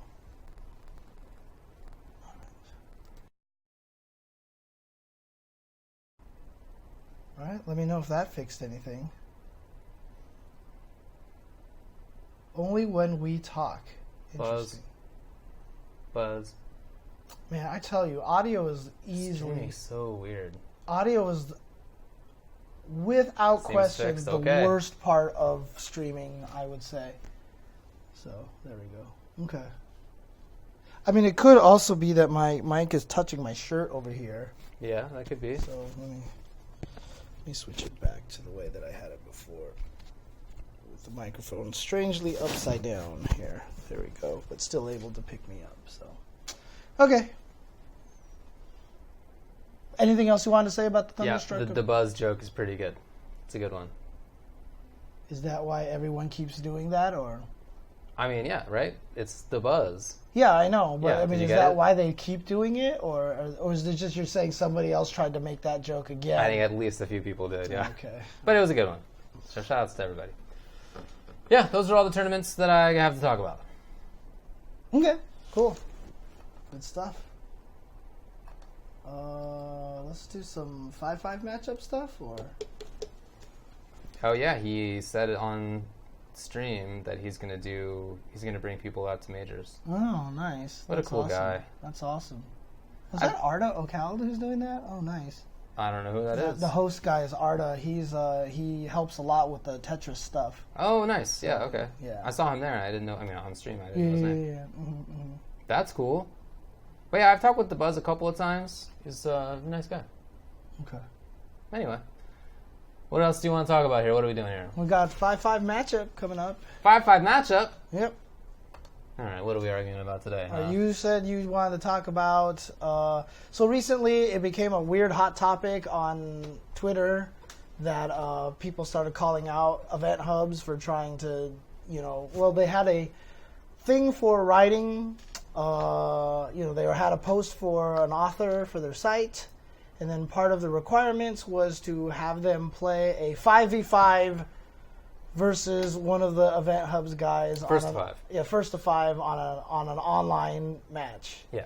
And a lot of people said that was very stupid, including myself, because I think it's very stupid. Okay. What do you think of the situation? I think it makes sense. Yeah? Yeah. I think it's terrible. Okay, I think it's terrible. Okay. Because you're obviously hiring for a writing job. Yes. You're hiring for a writing job. And obviously, it's not like if you can't beat the guy, they're not going to hire you. They just want to see if you have any sort of competence or whatever like that. Still think it's stupid. Okay. Still think it's stupid because you're hiring for a writing position, right? The skill, I don't want to see a situation where an excellent writer who can barely play the game is going to get passed over for someone who can play the game and isn't as good of a writer, because just because you might not show any competency in playing the game doesn't necessarily mean you can't understand it and you don't have the passion for it, right? There's a lot of sports writers out there that don't play the sport that they report on, right? People kept bringing up someone like Bob Costas, who has done many sports. He's been the commentator for many sports, an analyst for many sports, and he hasn't played all of them before, right? And so the main thing is, as a writer, your job is to be good about writing stuff that you might not know about. Sure. Research is one of the most important parts of your job, right? So if you don't know about a game, you will do the research to find out why this is significant. You can talk to people. You will have your resources to talk to and get that information. So I think it's irrelevant on whether or not you can actually pick up a controller and actually play Smash enough. Because, like I said, I think passion trumps that. There's a lot of people out there that I know who are writers who aren't good at fighting games. Yeah. You know what I mean? That they might get passed up, but they are obviously very good writers. Thanks for the sub. Yeah, thank you for the sub. Jimmy. Again, for 33 months. Wow. He's almost there. Amazing. So, yeah. Yeah, okay. So I think it's a terrible idea. Okay. I think it's a stupid idea. So there you go. I think it makes sense. And I think it makes sense because while there may be situations where you have somebody who's an incredible writer but terrible at the game, and the opposite, right? Those are probably marginal cases. Right. Probably not common, right? So probably more likely is that you'll have somebody who's like reasonably, like a good writer and a good writer who also plays Smash. And I would rather the second one get the job. So like all else equal, I would prefer somebody who can play the game. That's not to say that, like, you don't need to take some big position of the extremes, I think that all else equal, I want to have somebody who plays the game. All else equal, I wish there was a Bob Costas who did play the game. I feel like he'd be better at his job if he did. And that TV doesn't work like that, right? TV is more of a common denominator sort of situation. Right. But in this kind of situation where you don't need to have a sort of big broadcast that needs big common denominators, you can have people who kind of narrow in a little bit more. I actually think TV needs it more. I think that's the thing that I least like about television. And the last thing that was keeping me to television was TV sports. And I thought that almost all of the sportscasters and analysts were bad. Okay. And a few of them were good, and categorically there were people who had played the games. Yeah, but there's also a lot I was not interested there's anymore. a lot of people who have played the games, and then when they actually try to do stuff, they're not good at it. Totally, yeah. Right? So it happens both ways. Of course. The thing about it is, as a writer, it isn't TV. So you have time to do the research. Yeah. And again, that is the more important part of the job. Well, I mean, I think ideally you don't need somebody who needs to do research, right? Like ideally. But see, I think that's not going to happen. Well, I mean, I think that's impossible. I mean, that may be true for some things, but in general, if we got hired for writers, we would have to. Anytime I wrote about Smash, anytime I wrote about BB Tag, anytime I wrote about Mortal Kombat, I would have to do research. I mean, think it's you don't know everything in the world, but you can know more, so that you need to do less research. Yeah, but again, that's just, you're not going to find someone who's going to not do research. You know what I mean? Again, I don't think that you need to take some big position about this. I think this is more about like a all else equal kind of situation. You're going to find people who are like more or less good at writing. Like, you're not going to get the best writer in the world for this, and you're not going to get the worst writer in the world for this. There's going to be somebody who's like in the middle, and one of them's going to know more about Smash, and I'd rather that person get the job. I think that makes a lot of sense. Yeah, but I mean, again, somebody can know more about Smash and not necessarily be good at playing it. Totally, yeah. I mean, as long as they're a good writer, or at least as good as the others. Exactly. That's so all. the position that you're taking right now is essentially saying that there's no harm in doing this, Correct. Which in my position means why do it at all? Well, because there is benefit to it. I don't think there is. Well, I just explained what it is. There's a chance. Well, but I just said that there's also the chance that you could have the opposite thing happen, right? Where someone who would actually turn out to be a better writer is actually worse at the game. So if you had two people who are equal if one person was a slightly better writer than the other. Okay, so in some sort of astronomical scale where everybody is rated out of 10, one is a 4 and a 6, yeah, and one of the other 6 and a 4. You can say the same thing about that way. Okay, in some astronomical condition where everybody is exactly the same writer, and so you have to have. So if you have like 2 5s, I'd rather have somebody who's also good at the game. Right, but if you had a 6 and a 5, and you can't necessarily tell, then you're going to make them play a game to determine who's going to be the better writer. Yeah, it's the thing about writing about games. Right, but that's the thing is you want them to be a better writer because so many writers out there, you see this all the time. They get assigned to things that that's not their specialty. Yeah. You get people moving all the time from I have to write about sports, then all of a sudden write about this, and then they can do it. That's what makes the better writer. That to me is important. So because the game playing is so irrelevant, because everyone's already said it doesn't really matter, they don't care if you can beat them or not or whatever, so why do it then? Why even have that requirement to force somebody into? Because I just think it demonstrates competence. I don't think it demonstrates anything. Because if everybody says we don't care how good they are, they don't expect you to beat them that's anyway. Not the position. The position is not that you don't care how good they are. You care that they're competent. They don't have to be the best player in the world, but I think it's pretty reasonable to care that they be competent. Yeah. Yeah, but like I said, you can also be competent at something through knowledge, not necessarily through play. That's the thing. I mean, I've never really believed that. I mean, it's well, therein lies the difference in the philosophy. Yeah. I think almost categorically, people who are as good a writer as somebody else, if the one is an expert in the source material, they'll just be better. But I mean, like, there are people who have been watching basketball for like 20 years, and they just understand it. I'm really, not sure really they do. Well, right? I mean, I'm not sure they do. They probably do, though, right? I mean, so maybe in some. I don't think it's some crazy made-up situation where some guy is like a miracle that he knows basketball really well because even though he's never played it, if you watch it a lot, if you talk to people a lot, if you get a lot of information when you're talking to top players all the time, you can gain a lot of that knowledge. Well, you can certainly report on it, but I think that there's a level of understanding that comes with having done something yourself that's not easily reproducible.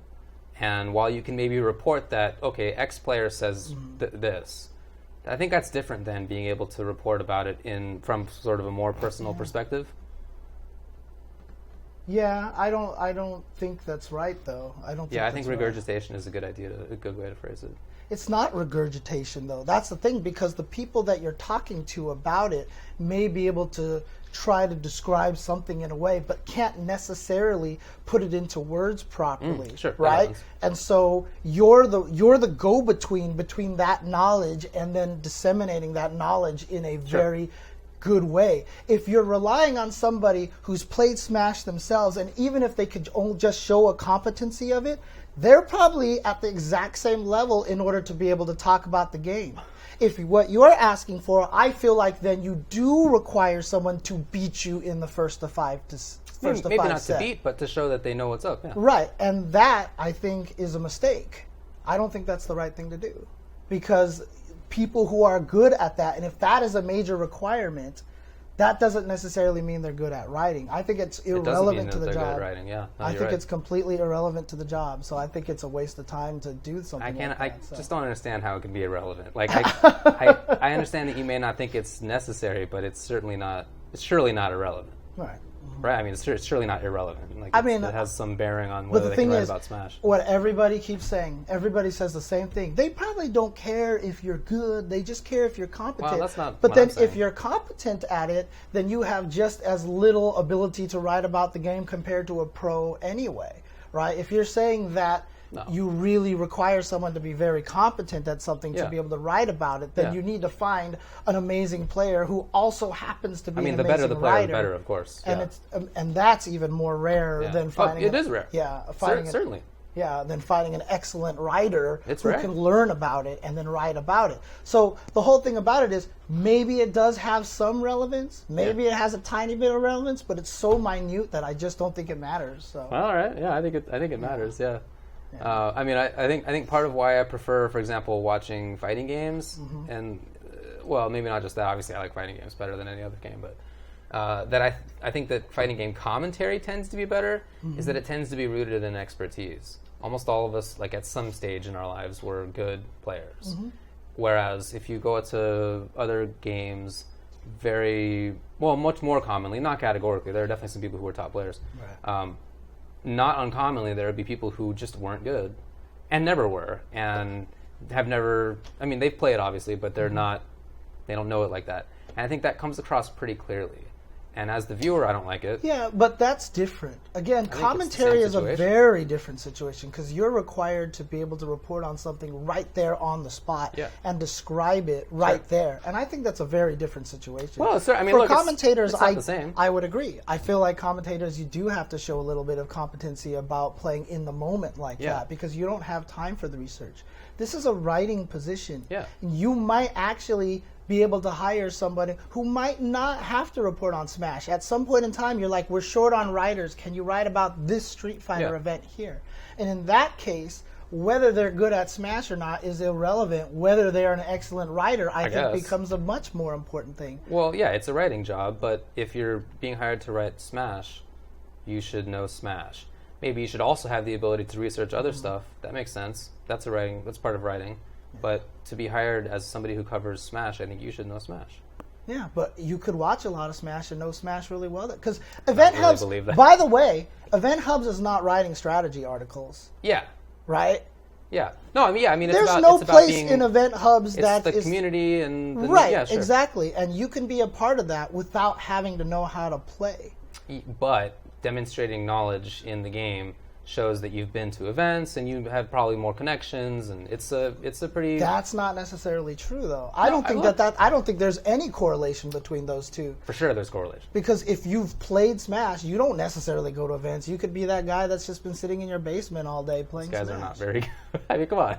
Like it's a very different situation. I don't know about that, right? No, I mean, really, like while there are some people who are doubtless good net players, that's like the tiny. That's just exception. the thing. Because I talked to Brian F about it too. He was like, I think it's relevant because I would like to see more strategy. I would like to, and I was like, you just want event hubs to be something that they're not, right? If you get someone who's good at games, what does it matter? If they change their site to a pure strategy writing article, they will lose all their viewers, and they will actually run out. They will actually lose traffic. Right now, they're succeeding because they're writing articles that they're writing about a tweet, about this drama, about that drama. And if that's the case, what do they need somebody who can play Smash for? You know what I'm saying? They want somebody who's in the scene, and you that's can a way be in to the help scene without it. necessarily playing it. That's the thing, right? I think that's rarely the case. Okay, all right. Yeah. What if this wasn't Event Hubs? What if it was like... Right, because I'd be an Idaho. If it was Shoryuken, I would still think it's stupid. Yeah? Okay. I would still think it's stupid. Because I think, again, I know a lot of writers who have the passion of fighting games, want to write about fighting games, and don't necessarily play the fighting games very well. Yeah. And I think that sucks. I think that's stupid to push them away. You know what I mean? To have this weird criteria that I think is completely irrelevant. I mean, again, like I'm sure it's not the case that there's one great writer and one not great, but the not great one has played Smash before. That's not the situation, probably. It's probably more like, all else equal, if you're better at Smash, we should hire you. And again, I think that's a terrible decision maker. I think it's a terrible tiebreaker because it will have a far less relevance on their impact of writing. Because like I said, they have the ability to get hired for other things besides Smash. Why Smash specifically? Why not make them play Guilty Gear? Because they're writing about Smash, right? That's what people can say. They're writing about Smash. Yeah. For now. Well, who knows what they're being hired for? Who knows what else they're going to go to? I don't know. I don't know that they do like either. I said, there's no strategy articles being written anyway. Yeah. So I think it's irrelevant. Okay. So, yeah. Yeah. Oh, man. Yeah, all else equal is a phrase that's pretty common. Well, I don't know if that might be a law phrase. I don't know where I began saying that. Yeah. But it just means like assuming that there aren't great differences, or no, I mean it's what it says, right? That's understandable. Yeah, I mean it's like kind of one of the reasons why phrase. I hate economics, the subject of economics, because economics is like, here's how economics works. If there is no variation and no craziness and everything is in a perfect world, and all else equal kind of feels that same way, right? It's like, definitely a theoretical thing. Yeah, and I mean it's just econ, like the intro to econ class is like we're all rational actors and stuff, but then the next year is like, okay, the first year was totally wrong. Like that's how it is to learn it in college. So that's just the thing. Like I'm just saying, like economics at a higher level, like doesn't think people are rational actors. So don't worry about that. Man. Yeah, I don't know. All else equals to me is just never going to happen, right? So I mean, look, we're humans living in the real world, but right. This is a way to say that if you have two people who you think are both pretty good at writing, around the same skill level, but one of them knows Smash better than the other, and this is being hired for a Smash position, that's probably the one to go with. Yeah, but again, are you expecting that person to do well when they play against you, or just minutely well, or just at least it looks like they know how to control the character, right? I mean, I don't know. And if that's the level, then I don't think it makes a difference at all. If that's the level they're looking for, that they're just looking for someone competent enough to control the characters, I think that is such an insignificant difference that it will make no difference it should make no difference. If you're looking for someone who can actually fight you and beat you, then you're asking for a whole nother can of worms. That seems rare. Yeah. But yeah, I don't know. Yeah, I think it's relevant, and I would rather have somebody. I guess separately and additionally, I'd rather hire somebody who is in the scene. than somebody who's not in the scene. But like I said, someone who doesn't play doesn't mean they're not in the scene. I mean, maybe I guess that's true, but there's a lot of. I'd rather. Okay, even additionally to that, I would rather hire somebody who plays.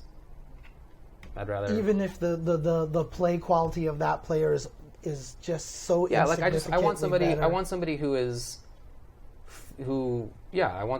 plays. Yes. Right. Exactly. They said they don't have to win, and so if you don't have to win, that's what makes it irrelevant.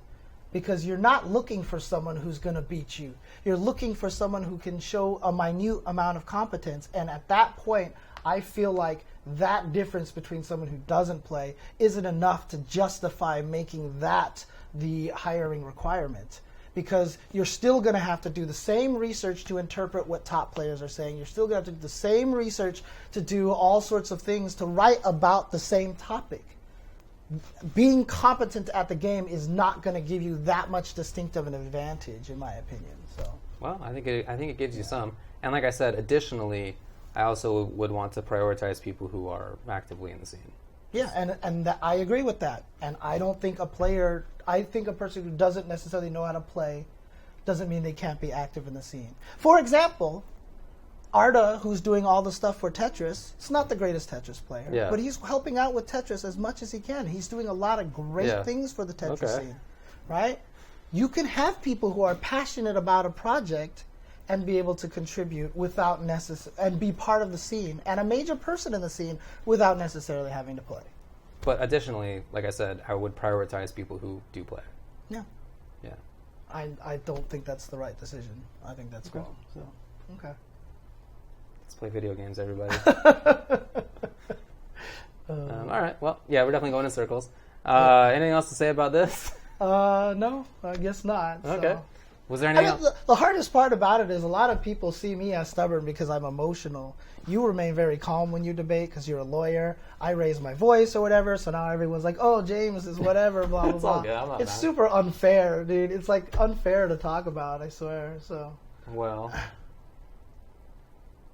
All right, come on. You don't need to bring that up, Shay. Come on, it's not very nice. Yeah. Anyway, all right. Anything else for 5.5? It's stupid. That's what I say. Okay. So. There's also the NetherRealms discussion that's been going around. Right. Yeah. So we did talk about this last week, that there are allegations of, crunch timing as they're making games, that they don't treat contractors well. Right. I think since then things have come out about more harassment issues that I don't think that we had talked about last time. Yeah. But that more of that has been coming out, and that's a big bummer. Yes, and they released an official statement. Yes, which I have. Okay. And I can read in full. At NetherRealms Studios, we greatly appreciate and respect all of our employees and prioritize creating a positive work experience. As an equal opportunity employer, we encourage diversity and constantly take steps to reduce crunch time for our employees. We are actively looking into all allegations, as we take these matters very seriously, and are always working to improve our company environment. There are confidential ways for employees to raise any concerns or issues. I don't like it. I really don't like the last part of it.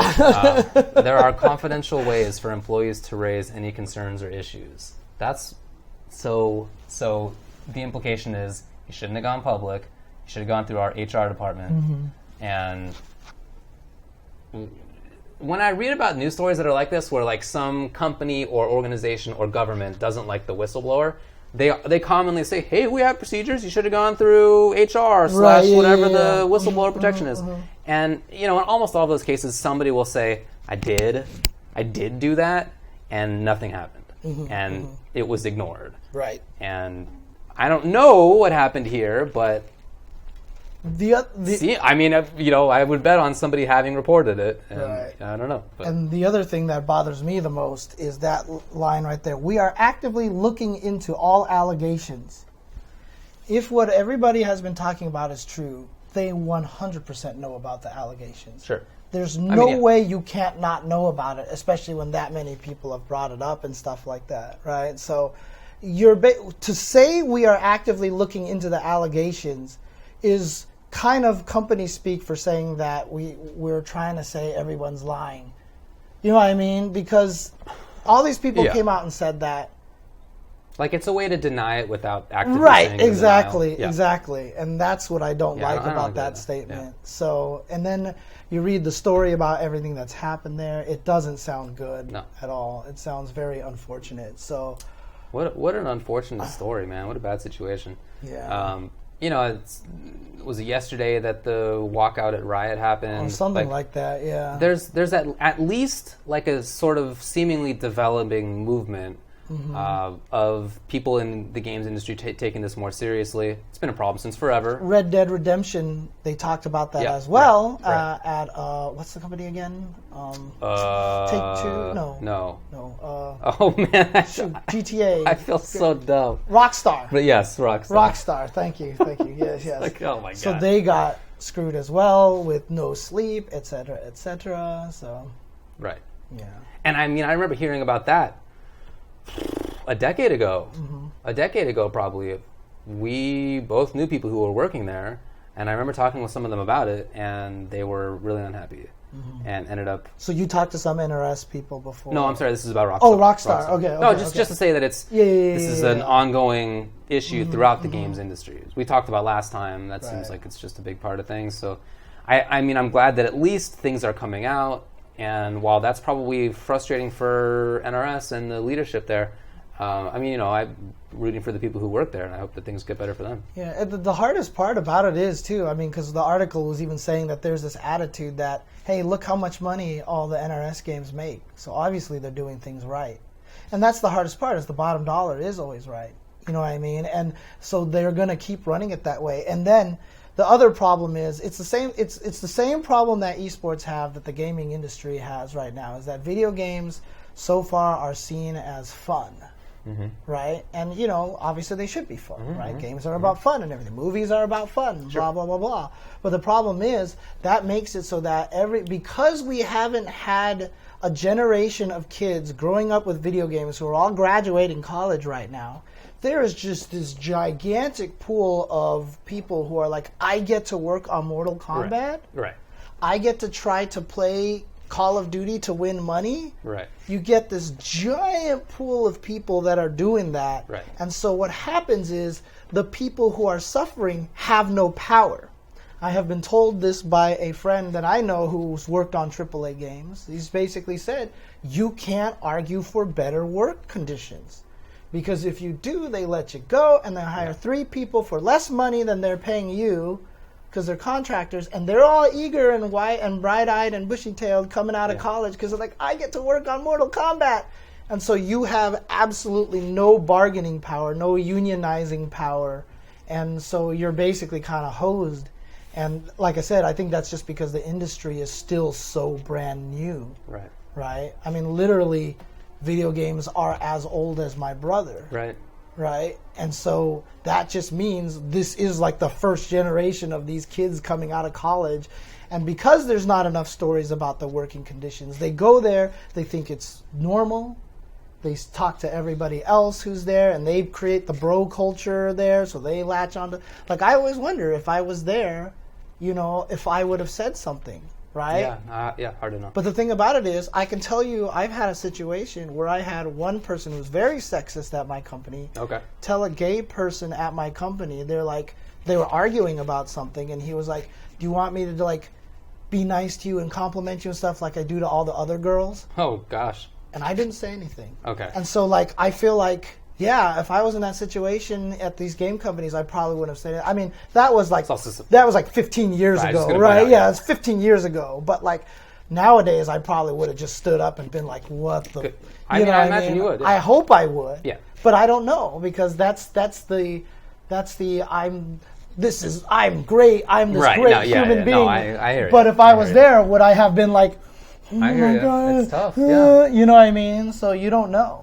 But the more that these stories are told, I feel like that helps a lot, and that will change it so that the people coming out of the college won't accept it. Right. And then companies will try to do better. I hope that's true. You know? I definitely hope that's true. Yeah. Yeah, exactly. So it's tough. It's tough because here I am enjoying Mortal Kombat a lot. Yeah. And then part of me is kind of like, should I support this? I hear you. Yeah, I mean, I also obviously really like Mortal Kombat. I don't want anything bad to happen to people who work on the games. Mm-hmm.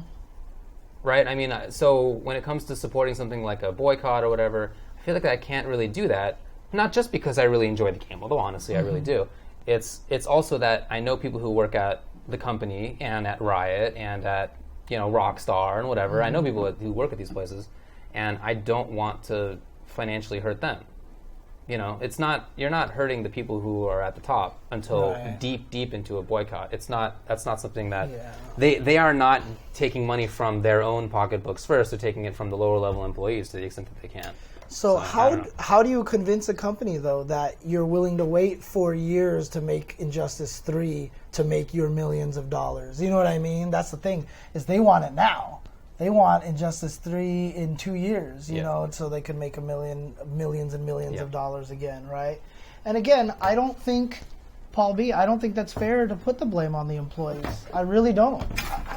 Because there are so many people who have tried, and they try to do these things, and they can't walk out because it's the job. They're making money, right? Look, that's been the struggle of labor forever, right? Exactly, I mean, it's not nice, but as people in the chat are saying, Nathan is going wild. He's being a little crazy dude down there. It's because he can't reach into the auto feeder anymore. So nice. I think okay. He's like trying to get me right now. So he's definitely being very active with the cables in the back of what you guys are watching from right now. So that's dangerous. Okay, we'll take care of that. One of them is going to disconnect, and we're going to lose video feed very shortly. So. I mean, unions do have issues in both laws, sort of limiting laws that many states have nowadays, at least in the U.S., and also, sort of the same issues that are happening all over the world with labor and globalization and stuff. It's just not a great time to be a worker as a sort of general statement in the world. Yeah. I mean, it was the same thing that we figured it out. But it was the same thing I said last week. It's not just on games. It sucks because, like I know for fighting games, I've always talked about how I want it to be more inclusive for gender. I want to do all these nice things, and everyone's like, it's not just fighting games. The whole internet is like that. And I'm like, that's fine. I want to fix it where I'm at first and maybe try to be a good example, right? So a lot of times when you talk about, like, NetherRealms, obviously, there's like 17 billion other companies that are doing the same thing, not even just in video games, but everywhere, right? I mean, look at Walmart, look at Amazon, look at all these places, right? They're all doing these terrible things. Yeah. And like, but that's the thing, is like, is it okay then just to say, well, if it's happening there, then no, yeah, I would like I would like to see it changed at NetherRealms, because I think it would be great to set an example. Sure. Because I mean, to be honest with you, like, I thought back to my company, right? I really thought back to it. And interesting, outside of that one guy who everyone kind of knew was a jerk overall, like, he was always a jerk, and he was very conceited, and people didn't like him. But honestly, like, all the things that I didn't like about my previous company, the one thing that they were excellent on was gender equality. Okay. And just overall diversity. Okay. Like, there were so many women there who were managers and really important devs who were like head devs and like architects and everything like that. Like, I thought back to my history at the company, and man, the amount of times that we had women managers was just, I think we had more women managers, I feel like, than guys sometimes. And like I said, a lot of our important devs were the women. They were making all of the big decisions and stuff like that. So I feel like maybe I got kind of lucky in that sense, and that our company was good. And like I said, there was, like, my coworker was gay. One of my managers who's influenced my life tremendously was gay. And like, there was not a lot of, people, there was not a lot of discrimination in that department. There's a lot of Asians, a lot of Indians, a lot of, Caucasians, black people. Like, there was the whole gamut there. So they did a good job there. Okay, well, yeah, that sounds nice. Yeah. Yeah. So I've never worked in a corporate environment. That's right. Yeah, I have an unusual history, so yeah. Yeah, I mean, honestly, it's an unfortunate situation. I mean, I'm sad, especially to read about, like, some of the gender stuff that happened in that company there. Because I think about some of the women that I know did work at NRS, and I wonder if they've gone through similar things, Yeah, I don't know. Yeah.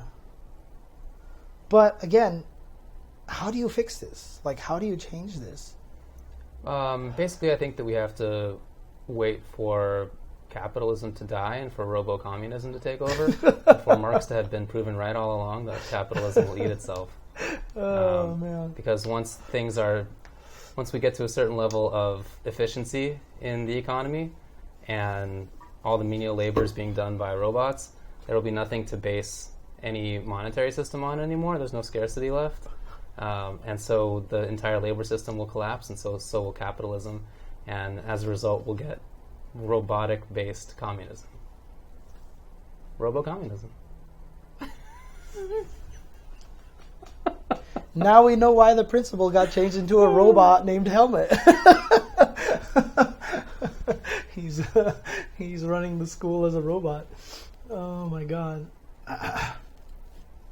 Jesus. Well, I hope there's something that we could do in the meantime before we're taken over by robots to help the guys at NRS, you know? Me too. I really, really hope somebody can help them. Me too. Oh, man. You seen that robot that can shoot like half-court basketball shots? I did, yeah. Dude, wasn't it was a Futurama episode where they said that there was the law that you could only have one robot player on I don't remember. Okay. It was something like that. Yeah. Oh, man. Like, did they play basketball still? I thought they were just playing Blurn's ball. Yeah, Blurn's ball. Oh, man. Blurn! The spider comes out. That's such a great episode. Yeah, dude. definitely. It's one of the best episodes. Anyway, not to make too much light out of the situation, I hope that things do get figured out. It's not going to be easy, I'm sure, but I hope it won't just be on the employees to figure it out. I hope that will be, as you said, a leadership role that comes in as well. Yeah. We'll see. I mean, they said a lot of that culture kind of came from the Midway culture as well, and Midway is a super old company, you know, and so it's weird too because, you know, you look back at there's been articles about what Atari was like a long time ago. You know, they had hot tub parties and it was but, you know, back then it was kind of normal-ish, but some companies never, I feel like, grew past that, and because Midway was back then, maybe they had that culture, and maybe they are better than they were before, but that's not good enough. I don't know. They need to get better, so, yeah. Oh, man. Yeah, see, that's the worst thing about it. Like, I feel like I should speak my mind about it with my wallet and not play or buy Mortal Kombat 11, you know? But it's like, game is fun and I want to play it. I guess I don't really feel that way. I don't feel that serves the goals of the people who I want to help. Right, that's the weird part, yeah. But the thing is, if you buy it, that still justifies them for giving them that condition, right? Because we're making money off of our games. But if they get hit because of this culture, then they might change it. I just think that they're not the people who will get hit by that. Yeah. Until, I mean, if nobody ever buys a Mortal Kombat game again, then they will. But the first people to go are not like Joe Millionaire. You know, dude, the contractors had to buy their own copies of the game. Yeah. That's terrible, dude. Yeah, that does suck. Yeah. Oh, man. And they don't even get any royalties out of it. God, I got to figure out a way to do this. My microphone just keeps rubbing against my shirt constantly. Yeah, well, I mean, I'm rooting for unionization, and I hope that would help. But I guess we'll see. I'm still mad you didn't get a pre-release copy. I'm not mad about that, to be clear. I'm mad about that. Maybe I'll just hold this the whole... I don't know. I've never had it do this before. Rub the shirt so much. I don't know why today it's been particularly bad. I don't know. Okay, why don't you just put it on the little corner here? Yeah, I know. Because the problem is I turn and look at you, so I need it facing this way. So if I put it here, it's going to rub anyway because the microphone's on this side. Let's see if I can... Well, we'll try to see if that works. Okay, yeah, we'll see what works. All right. Yeah, you can definitely tape it to your cheek. That's a great idea. So that's NRS stuff. Mm-hmm. Let's also talk about Capcom, which is maybe a little bit more positive. Say profits, a little bit more positive. 6 years straight of operational growth. Second straight year of record profits. Yeah, I mean, they've been killing it in everything except fighting games recently. So I mean, look, Street Fighter 5 on launch, obviously problematic. Right? Yeah. I feel it's really good. But it's not profitable right now. Okay. Right, that's the thing, right? It's not making any money right now for them at this point in time. Okay. I don't believe. Yeah, unless the costumes are working really well. Because look, it's funny that NRS they're like, we're not gonna nickel and dime everybody with our DLC. And everyone's like, just let me buy the costume. right, for sure, yeah. Because that's how I'm... Dude, I just did all the crypt and all the tower stuff. I beat the first phase of the tower for Kung Lao. I got another zombie costume. Really? I just want a blue, non-zombie Kung Lao. And I have no idea what the best way to obtain that is except running around the crypt forever and unlocking chests. So they do have the ability to buy stuff on their store with time crystals? Yeah. I didn't realize that until last night. So and I think that they changed which things you can buy every day. Yeah, it's like 11. Like when I saw it, there was 11 hours left on the clock. Yeah. So I'm gonna have to go check every day to see if I can buy a blue human Kung Lao. Not ideal, I understand. Yeah. I've been waiting for this thing. I'm so frustrated with it. Yeah. And all I do is just open up chests all day. And dude, there was one sequence where I opened up like 10 $14,000 chests because you have the higher chance of getting costumes, right? It was like, ching, collector costume, ching, collector costume, ching, collector costume, ching, collector costume. Dude, I got like 6 collector costumes in like 20 chests. I was so mad, dude. I just get nothing but... I feel like I have to use the character now, right? Man. And again, there's no microtransactions in it, which is the funny part. Well, I guess you could buy the time crystals. Right, you can. You can buy the time crystals, but they're not trying to nickel dime you. But in any case, I've veered off course. Anyways, it's all good. If Street Fighter, is making money off the costumes, I don't know. Maybe they are. I don't know. Yeah, but I mean, the article that I read was talking more about. Obviously, there are other non-fighting games, but then among fighting games, like Street Fighter 30th Anniversary was profitable. Oh, yeah, that's right. Okay. Because obviously everybody's just been talking about Devil May Cry and Resident Evil, Monster Hunter. Right. They've had 3 just like super mega hits in a row, which is, I'm happy about that, but at the same time, again, I know that, the Japan companies have a little bit kind of a worse culture kind of thing. They don't understand the esports as well and all the stuff like that. But if they're successful, are they going to change their ways, Well, so one of the other things is that Capcom Media Ventures is going to be in Los Angeles, or I guess is in Los Angeles now. And they are handling media licensing for games, and they're doing stuff like the Capcom Pro Tour and the Street Fighter League. It's cool. So that's being run out of LA, and I guess I don't know like how much control they have versus Japan. Are they still getting orders from Japan? I don't know, but I mean, hopefully there's at least some degree autonomy of control there. Right there. Yeah. So we'll see. But again, it's just the pile of evidence against Japanese companies is not good. We've seen Nintendo, we've seen Capcom. The only one that seems to be working decently is Bandai Namco. They've definitely stepped and a lot of people say that that's probably because of Michael Murray and also Markman. Like that they have such an ability to talk to Harada, and Harada gets a lot of influence from them. So, and they're obviously more Western influencing, kind of thing like that. So. I don't know. Oh, we didn't talk about the SFL League this past week, did we? No, we totally forgot. Yeah, we missed that, so. That's right. It's right here in the little run of show, and we totally forgot to talk about it. Well, yeah, anyway, I hope that Capcom stuff works out. I'm happy to hear that they are doing well financially, and I hope that will translate to, good stuff for the FGC. Dude, they still haven't said anything about this season yet, and it's like... Pretty deep into it already. We're Combo Breaker's coming up soon. Like, I personally have no hope for announcements at Combo Breaker or CEO. Agreed. I'm starting to lose hope for Evo as well. Yeah. But I feel like if anything is good, that's the thing, right? If it's gonna happen anywhere, it's got to be Evo. But like at this point, can you do anything except here's 3 more Season 4 characters? Boom, they come out this next weekend. Or if you just release one character, people, I don't know, I don't think that's enough at this point. Last year they released 2 characters right after Evo. Right. So if they just release one, I mean, anyways. Well, I don't know, man. I don't know. Yeah, they've put themselves in quite a little conundrum.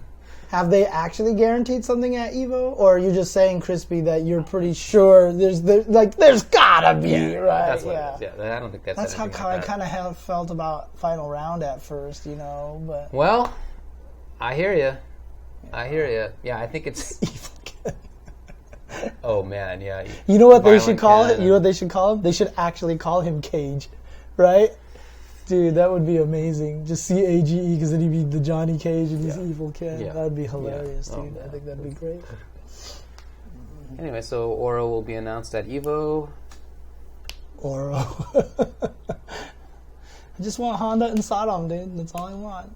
My only hope for Shodown is just that, he's got that nice model in the stage. So. Yeah, he does. He does. But yeah, I don't know. I do expect something at EVO. I do. Okay. Maybe I shouldn't. I don't know, but I'm just being honest with you that I do expect something at EVO. Well, that's the thing, right? Street Fighter V is not actually even done, right? I mean, it's still doing well numbers-wise, like at events and stuff like Entrances? that. Yeah. Unless you just mean from Capcom development standpoint. I don't know. Yeah, I don't know what they mean, so... Huey, Dewey, and Louie confirmed to go along. No, they're going to be in Samurai Showdown to go along with Rui. Oh, man. Something tells me that they wouldn't have Oro crouching roundhouse look exactly the same. I think they might change a couple of frames of animation in there. I think it would be hilarious if they kept it. It would be hilarious, but I wouldn't bet on it. Yep. All right. So we didn't go over the Street Fighter League. Just to briefly recap this, it was week 4. And it was actually good, dude. The good matches were the matches were super good. Yeah. Samurai. Well, I mean, Gale beat Psycho, and basically that was a blow-up. Yeah. That was Shine beating Toy, Rob TV beating Just a Kid, Knuckle Dude beating Chakotay. 2-0 in all cases. That was not that great. Anyway, Inferno and Spirit was 3-2. Punk and Justin were the people who were at the very end, and it was down to the absolute low wire. If you haven't seen that match, if you didn't watch that match, you guys need to go and watch Justin and Punk. And you know what? Actually watch some of the matches before that, too. And watch how they play against Punk and how they lose to Punk. Okay. And then watch Justin play against Punk. And the way Justin played against Punk, the way that his footsies were, and the fact that he was not baited into touching buttons a lot. So what Punk does to you is he just scares you. And then you gotta hit buttons. And Justin was so patient on that. And if it were not for a, Hail Mary, maybe Wake Up Super that I feel like he should have tried. Hey. Justin should have totally won that one. Yeah. So, spoilers, Punk won it. He did indeed. It was very close. Very, very close. Really, really good match. Exactly. So, dude, that comment was the best. Broly's so funny, man. Dude, what a funny He's like, you are a god. Touch my legs. I want to walk. Yeah. And then he does. He's like, hallelujah. Dude. Oh, that was God. Great. That was great. Oh, God. Also, really good match. Storm versus Frost, where it came down to Samurai having to make the reverse OCV, and that was also really good. He did so 2-0, 2-0, 2-0. And again, you'll hear me say this again on the recap, but I really feel like Samurai has the third best footsies in that entire league. Because just there was that one time he was just standing there, and then Macaulay whiffed crouching medium kick, and he was like, doo-doo-doo, and then he walked up and threw. Yeah. Dude, that guy's footsies, and it doesn't surprise me that he came close to beating Punk too. Right. Remember, he had that weird, unfortunate execution error into the super, which I really felt got into his head afterwards. And were it not for that, he beat Punk in the first game. So I'm not surprised. Again, a person who you have to have a masterclass degree in footsies to beat Punk. If you don't, you can't win. Yeah. That's why Tokido can beat him, right? Because he's got him. That's why Daigo came. No, he didn't actually come that close, did he? No, it was close. It was close. That's right. Yeah.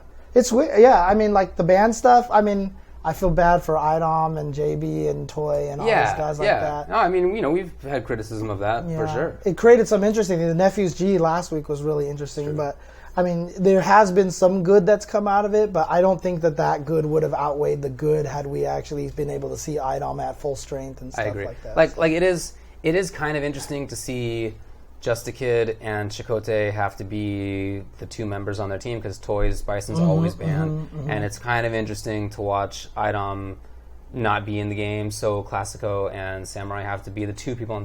That's like kind of an interesting story, but I would rather have the story be Idom's Laura did some sick stuff. Yeah, I'd rather that be the story. I want to be running around going, low tier Laura! And same for Toy. I'd rather talk like, wow, it was so cool that they did such cool stuff rather than, okay, they're not in it, and so now Samurai has to, or SoCV, or Classical does, or Just Kid does, or whatever. And just from a player perspective, I feel like it does Toy and Idom a huge disservice. It sucks. It doesn't make them look good. Right. You know what I mean? Like, this is their chance to shine, to maybe try to, say, hey, sponsors, check me out, and then they're playing characters that they don't know, and it's like, it's an unfortunate situation. I agree with that. I definitely agree with that. Yeah.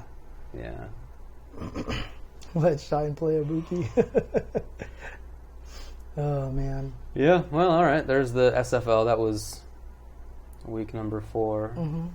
It's double round robin. That'd be interesting if they made it so you can't ban the same character twice, or if they just said the second round there's no bans at all. I think that would be kind of cool. That would be a little twist. Like all of a sudden, like, Idom gets Laura. You know what I mean? Oh man. Okay. All right. Let's see, is there anything else to talk about? Any other gaming news to talk about? Oh, yeah. Combo Breaker registration number. Oh, yes. I'm glad we wrote this all down. So that came out today. Yes. The CB 2019 leaderboard. Do you want to put this up on the internet program? Sure. Because it's cool and it's a long list, and I don't know that I need to go through every single one of them.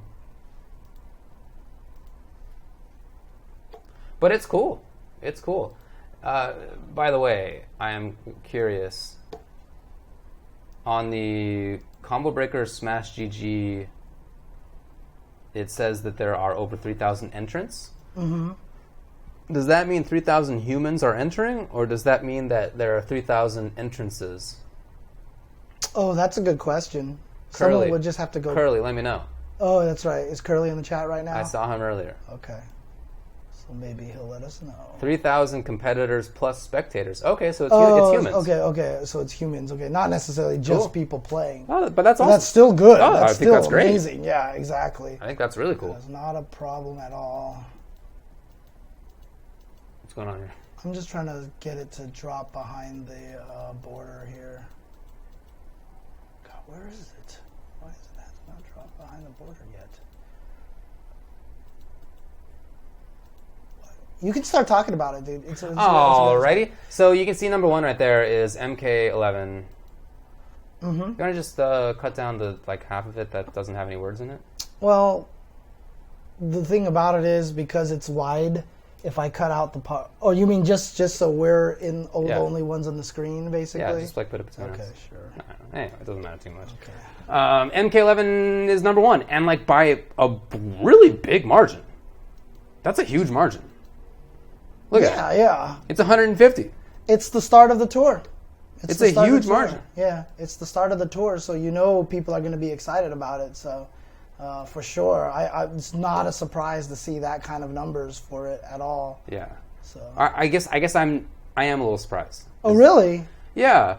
I mean, maybe I thought that it was going to be number 1, or I don't know that I thought even that. Maybe I thought it was going to be top 2, but I'm not sure that I expected it to be... If I thought it was going to be number 1, I wouldn't have said it's 150 more. Okay. I wouldn't have expected that. That's 25% more from 600. It's a huge increase. I just feel like it's everybody's playing the game, and it's the start of the tour. It's kind of like how, the first year of Final Round, remember they had 1,000 entrants for Street Fighter. Well, that's true. I feel like it's a very similar kind of situation. I would have been, and especially because 1, 2, it's also in the Chicago area. 3, it's just Combo Breaker has always been very good to a lot of the other games. That's right. They ran Injustice 2 or MK, I forgot, as the final game one year and stuff like that. It's happened a couple of times. Yeah, so I just feel like this is a very NRS heavy event, and so I'm not surprised. Okay. I'm not surprised. Okay. I think it's really cool. and I'm happy to see it. So, yep, there you go. In 2015. Oh, I thought that had happened a couple times. Anyway, yeah. So yeah, dang, MK11 coming out really hot. And Tekken and Street Fighter, basically right there, but Tekken on top, which is awesome to see. Tekken's been doing a great job. I love it. I love seeing that. So yeah. Yeah. But still cool to see that SF's up there as well. Awesome that Under Night is right beyond that, dude. That's Eunice huge. in fourth. In fourth. And again, it's one of those things that I want to point out, that Eunice is a game that the community supported, and they did it on their own. And there was enough people out there that talked about it enough that Evo saw it and said, all right, we'll add it in there. And now look at it right here. And it's the recipe on how to succeed as a small community. You know, I really do feel like, I made the joke that one week, but I mean, I'm actually serious about it. I do feel like so much of its current success right now is through so much hard work. You know, again, it sure is lucky that, you know, Shinobi threw a climax of night, that, you know, Choi Sauce had me help him with the tutorials and all that stuff like that. But again, it's just because people love the game out there. And so if you want your scene to succeed, love the game. Yeah. Just get people to play it, and look what happens, dude. You know, Evo. Very cool. I feel like Evo rewarded a lot of that effort, and there you go. So. Indeed. And Combo Breaker doing the same. Very, very cool. Smash there. That's actually super impressive. Yeah. Because Smash 4 has been run at Combo Breaker every year, and it has never had good numbers. Oh, for real? Combo Breaker has never been a Smash tournament. I was talking to Esam about this at the Goodwill event. He's like, I'm going to Combo Breaker. Normally, Smash players don't go, but this year there's a bunch of people. It's got one of the highest registrants. So this is actually really big stuff for Combo Breaker as well. So that's actually really, really cool. Okay, that is really cool then. Oh, he does go every year. Oh, okay. Well, he was telling me that it was exciting that it was there. So that's very cool. Maybe I accidentally inferred that's what he meant by it. But in any case, that the scene hasn't been going the scene hasn't good numbers. Yeah, okay. Very cool. Okay. Okay. I don't know that the other ones are big surprises. Mystery's capped at 256. If they didn't cap it, it would be the most entered game. Yeah, I mean, I'm just glad Exert is all the way up here too. I'm happy that Exert is up here. Then we get Soul Calibur 6. I'm glad that that's up there too. BB Tag, I mean, I would like to have seen it do stronger numbers. But I mean, it's still at least in the close to 200 realm, whereas all the historic games are the ones that get around the 100 mark. Yeah, but still, that's a lot of people for a third. ST, KI is showing up in numbers still. Vampire that's awesome. Savior 99, Marvelous 92, like that's Skullgirls 82, very cool. KOF 14. I mean, look at this. They're running TMNT Tournament Fighters at 47. Yeah, it's just EX2 that's suffering. Look at this. NBC2 has twice as many people as SFEX2. Dude, this game, honestly, a 40-person Marvel 2 tournament back in the day? Pretty big tournament. Dude, 40-person Marvel... If this was 15 years ago, that's a big tournament. Yeah, I know, right? Exactly. And then also, if this is a 40-man tournament, they're all probably super good. Oh, yeah. Yeah. Oh, man. So cool. There you go. Well, very cool. And again... over 3,000 humans will be there. Oh man, that is super cool. It's we'll talk more about Combo Breaker. Can I just say that I love Combo Breaker 3000? I love it 3000. Can I say that? Am I allowed to say that? Okay. But let's not follow it up at all. I know. Okay, all right. Combo Breaker. We'll talk more about, I guess, in terms of like introducing it in a couple weeks. It's not this once weekend. It comes around. Yeah, exactly. So don't even reference what he's referencing, folks. That's why. I know. Come on. Be cool. Yeah, just like I could say, something's over 9,000, right? It's just like a Dragon Ball. It's just a number. It's just don't worry number. about it. That's all it is. So yeah. Is Josh Wigfall going to Combo Breaker? Holy crap! Wow, that is an old school MVC2 name. Josh Whitfall. I mean, that's a typo up there, I'm sure. Yeah, I'm sure it is. Yeah. So wait, is DOA not at Combo Breaker? It wasn't on that list, huh? It wasn't on that list, so I guess there's no Dead or Alive. That's surprising. Okay. So there's no Fexel, there's no DOA. Oh, it's a side event. Okay, there you go. So there's a side event for that. Oh, these are official events. That's right. Combo Breaker is a huge list of official ones. Mm-hmm. So is there probably like a Marvel 3 side tournament too? Well, the Marvel 3 wasn't it on the list? Marvel wasn't it? Oh, yeah, you're right. Okay. Oh, yes, there is it an is. NBC Okay, 3 gotcha. side event. Okay, gotcha. Cool. Well, looking forward to the event. Always, man. Yeah. It's one of my favorites. Okay. All right. But again, this weekend is going to be the Summit of Time, and it's going to be Texas Showdown, so that should be a lot of fun. There's going to be a lot of fun stuff to watch. Yeah. Anything else that you want to talk about in terms of just fighting games in general? I've been playing Cetrion more as well. That's been cool. I was bummed over the weekend that I couldn't go to the locals because I'm really intending to go to locals. Yeah. Okay. But we had a dinner party with some of my wife's friends, and I mean it was good. Did you have to be the host? Could you tell fart jokes, or did your wife force you not to tell fart jokes? I think I chose not to tell fart jokes, but also I think it just didn't come up. Oh, how? Okay. Look, day to day, I don't tell that many fart jokes. I just to be clear, all right, I'm not walking around constantly dripping out fart jokes. I believe you. You hang out with me, on Facebook. Okay, fine, fair enough. But in real life, I mean, sometimes for sure, but not that common. Okay, fair I'm enough. a nice fellow. Anyway, it was cool. And then other than that, I just had work. Okay. Well, and Combat Cup commentary and stuff. So right, yeah. There were prior commitments, unfortunately, but man, I'm really looking forward to doing that. Okay. There was something I wanted to say about MK11. Oh yeah, Baraka's really stupid. So yeah. Actually, I still think Garrus is really, really strong. I think he's the best. I feel like, honestly, I really feel like it's mostly comes from 2-on-2. I feel like forward 2-on-2 is what makes him so good.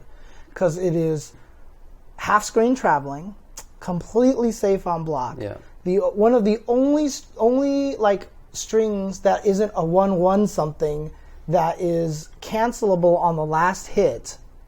Right? Yeah, cancelable and launching. And launching in the corner. And safe. And that safe combination on doesn't exist. Right. Yeah. So I feel like I just would nerf it by making it so you can't cancel the last hit. Because the thing is, it's -3 on block, right? You should get your turn back. But the problem is, all of a sudden he goes into Big Fist, and now he's plus because you didn't stop that. Yeah. But you're scared because he might do Sand Puddle and hit you low. But if you blocked 2-1-2 and had your turn guaranteed that you can poke with the 1, I think that would nerf him without necessarily nerfing a lot of the combo. And I even tested it. I did forward 2-1-2, forward 2-1-2 into time stop, meter burn, uppercut, jump down, splash into grab you, punch into grab you out of the air, meter burn, throw you, grab you out of the air, boom again.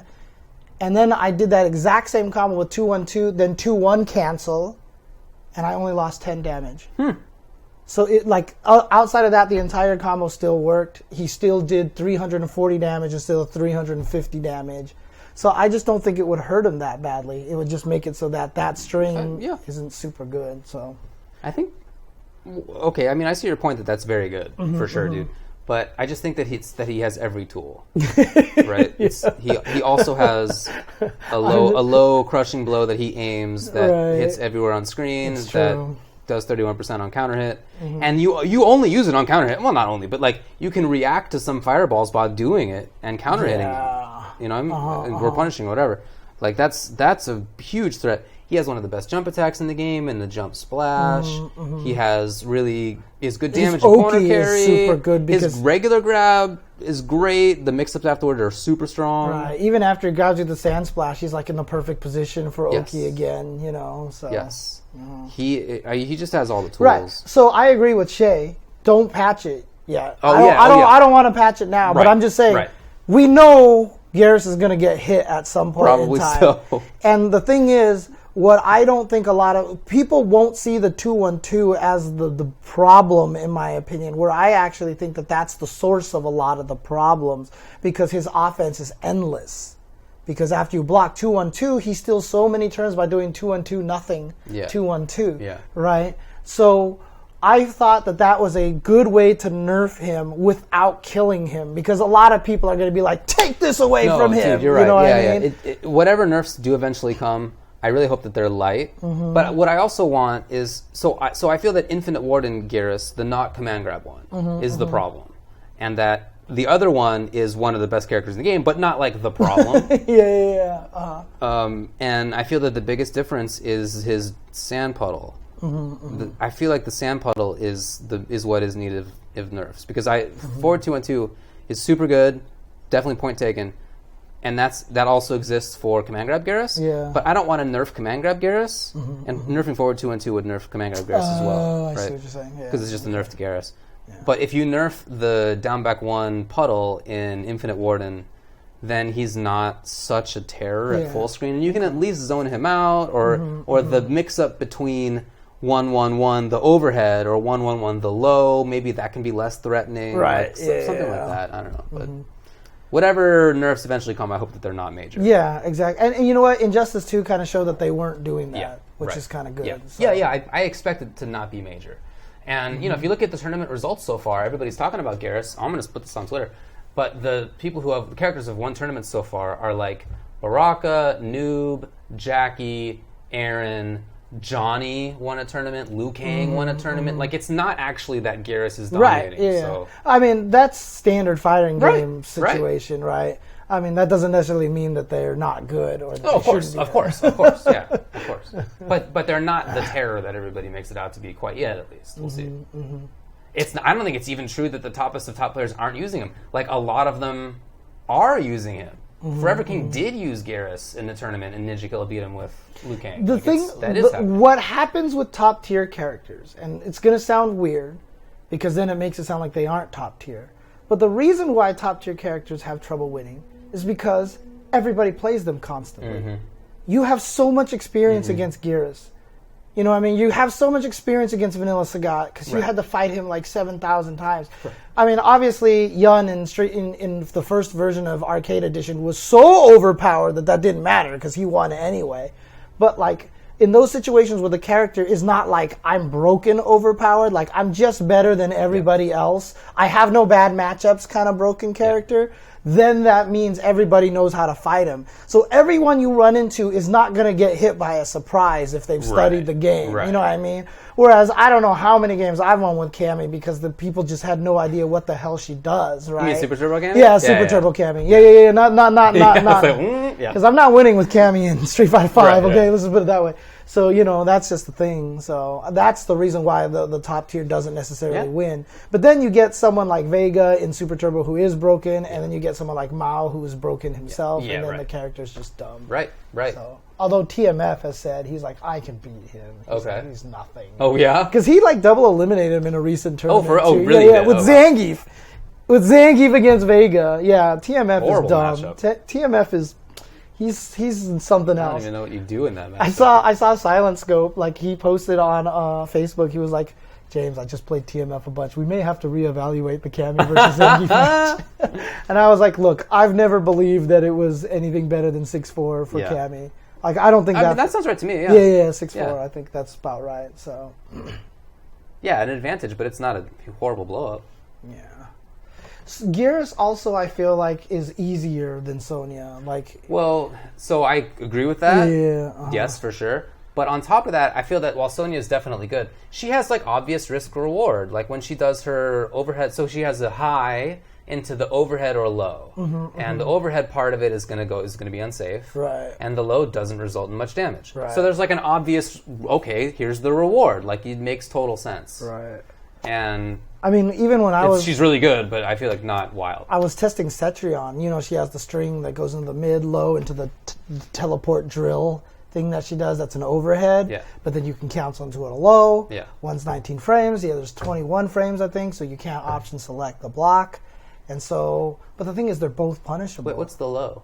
The earthquake. Oh, earthquake variation. Not in the variation that you're playing. Okay. In the other variation, For she's sure. got the earthquake, right? Yeah. So even if she has the mix-up, they're both punishable, right? And so that's the thing. That's why I think Baraka's cheap, because his back two is you can't punish that thing at all. So I've been trying to figure out ways to make this more compelling, because back 2 is 28 frames, and the more I play some people, the more that they're just like stand blocking it. So I have to do command grab a lot more. Yeah.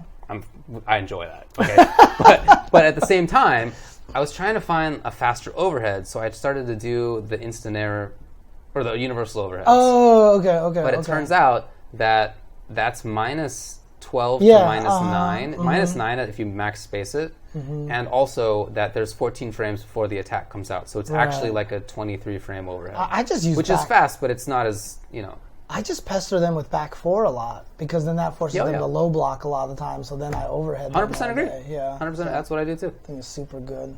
Yeah.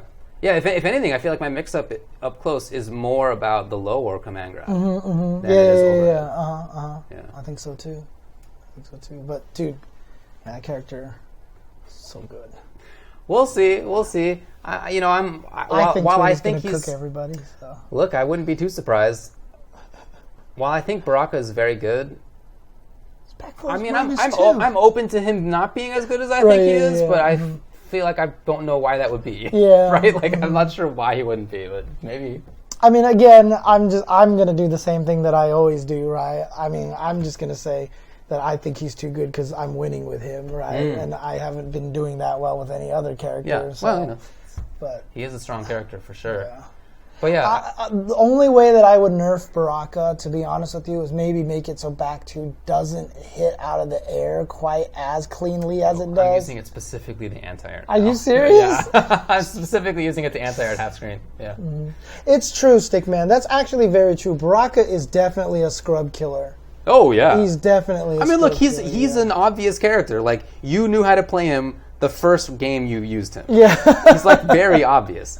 So, yeah, he's a scrub killer for sure. But at the same time, like, there's things that I'm figuring out now, like how to use the spine burst and stuff. Like, there is another layer to him. And I do think that there's enough matchups for Baraka that he can have trouble with. If you can zone him, like, he doesn't have that easy way in, right? If you can fight him at a full screen, I think you can actually do decent against him.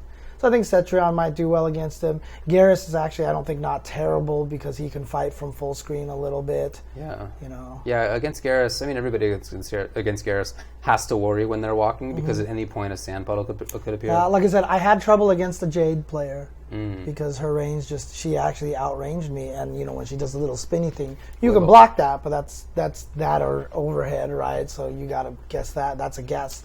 I mean, you can stand outside of that range. You can stand outside of both Wiggle Stick and Smashy Smash and with punish with forward 4 or back 4. I love Wiggle Stick. I'm going to call it that from now. That's what... Because that's the perfect description for it. I didn't come up with that. Oh, yeah? Okay, said that was what Derek called it on the Combat Cast, I think. Okay. So it's an official NRS the phrase. Wiggle Stick. I'm going to go with. It's what it's called in-game. Did they actually name it that? That's the name of the move. I thought that Derek was joking about that the whole time. Wow, that's amazing. That's awesome. What's a Wiggle Stick? Yeah, she just has a normal where she has her little jade baton. Right. And goes with it. Yeah. I mean, it looks like because it's in the side view, it doesn't look like it's a circle. I'm sure it is a circle. It probably is, yeah, that's true. I hadn't even thought about that. Dude. You know what? I don't know if you saw my tweet about it. So, Jade, obviously you can low profile her up 3 very easily. Yeah. With a lot of different moves, right? So different characters. I tried it with Garrus, no chance in hell, right? Kung Lao kicks long enough that you will stand up into the second kick no matter what. A lot of people, Baraka obviously stabs the whole thing. Yeah. I tested Scarlet.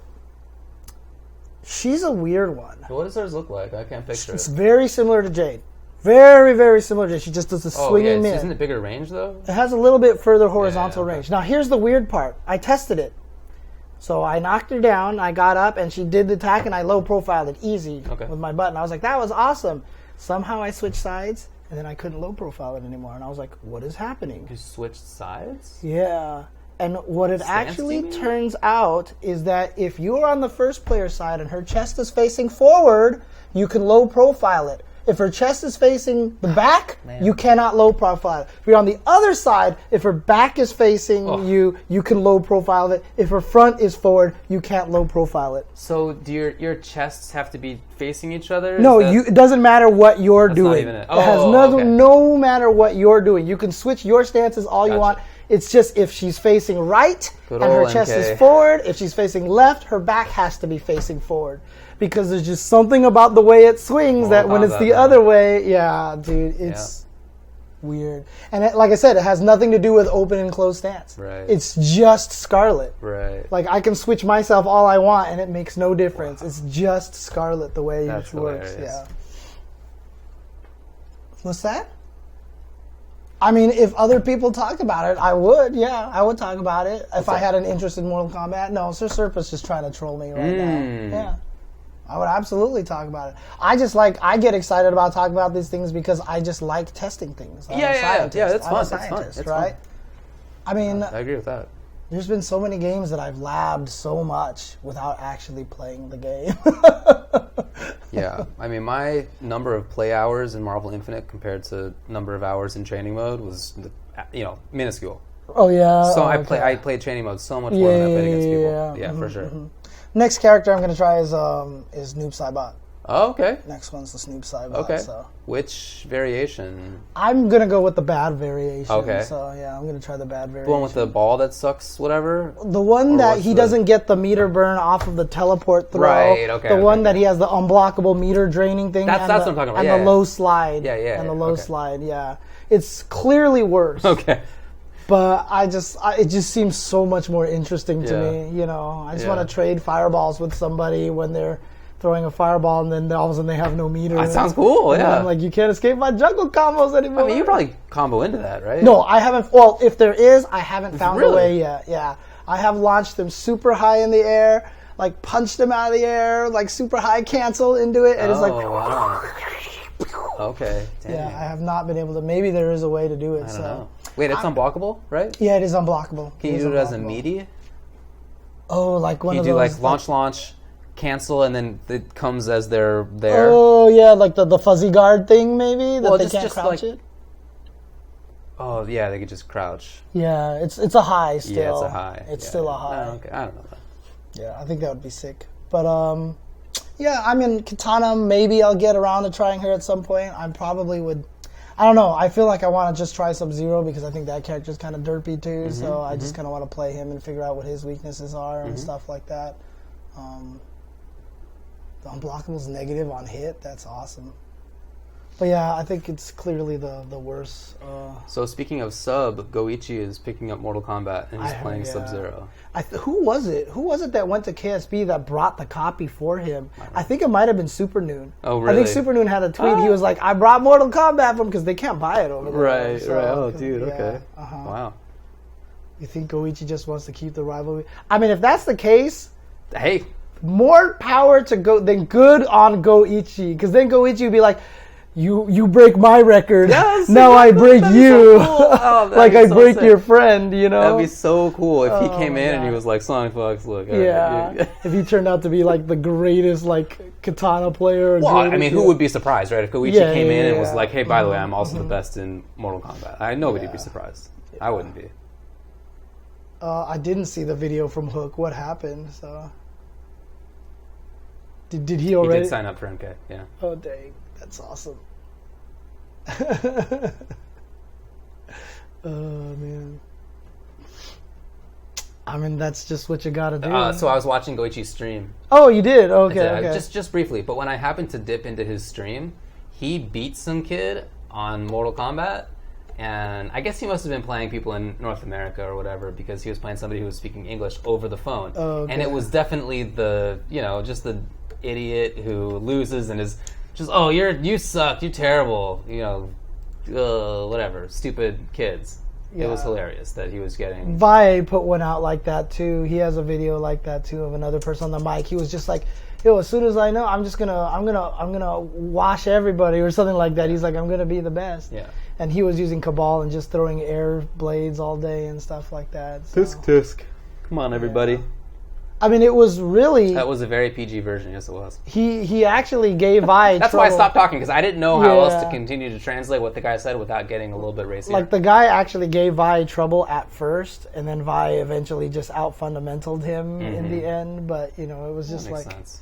It's just, characters like Cabal, I feel like, can kind of let you get away with not necessarily having fundamentals, you know what I mean? I feel like Garrus a little bit to that extent, Baraka a little bit as well. So. Oh yeah, this is the link. Yeah, that Hook tweeted. Yeah. I'm gonna go watch that. I have it here of him. too. This is exactly what I saw.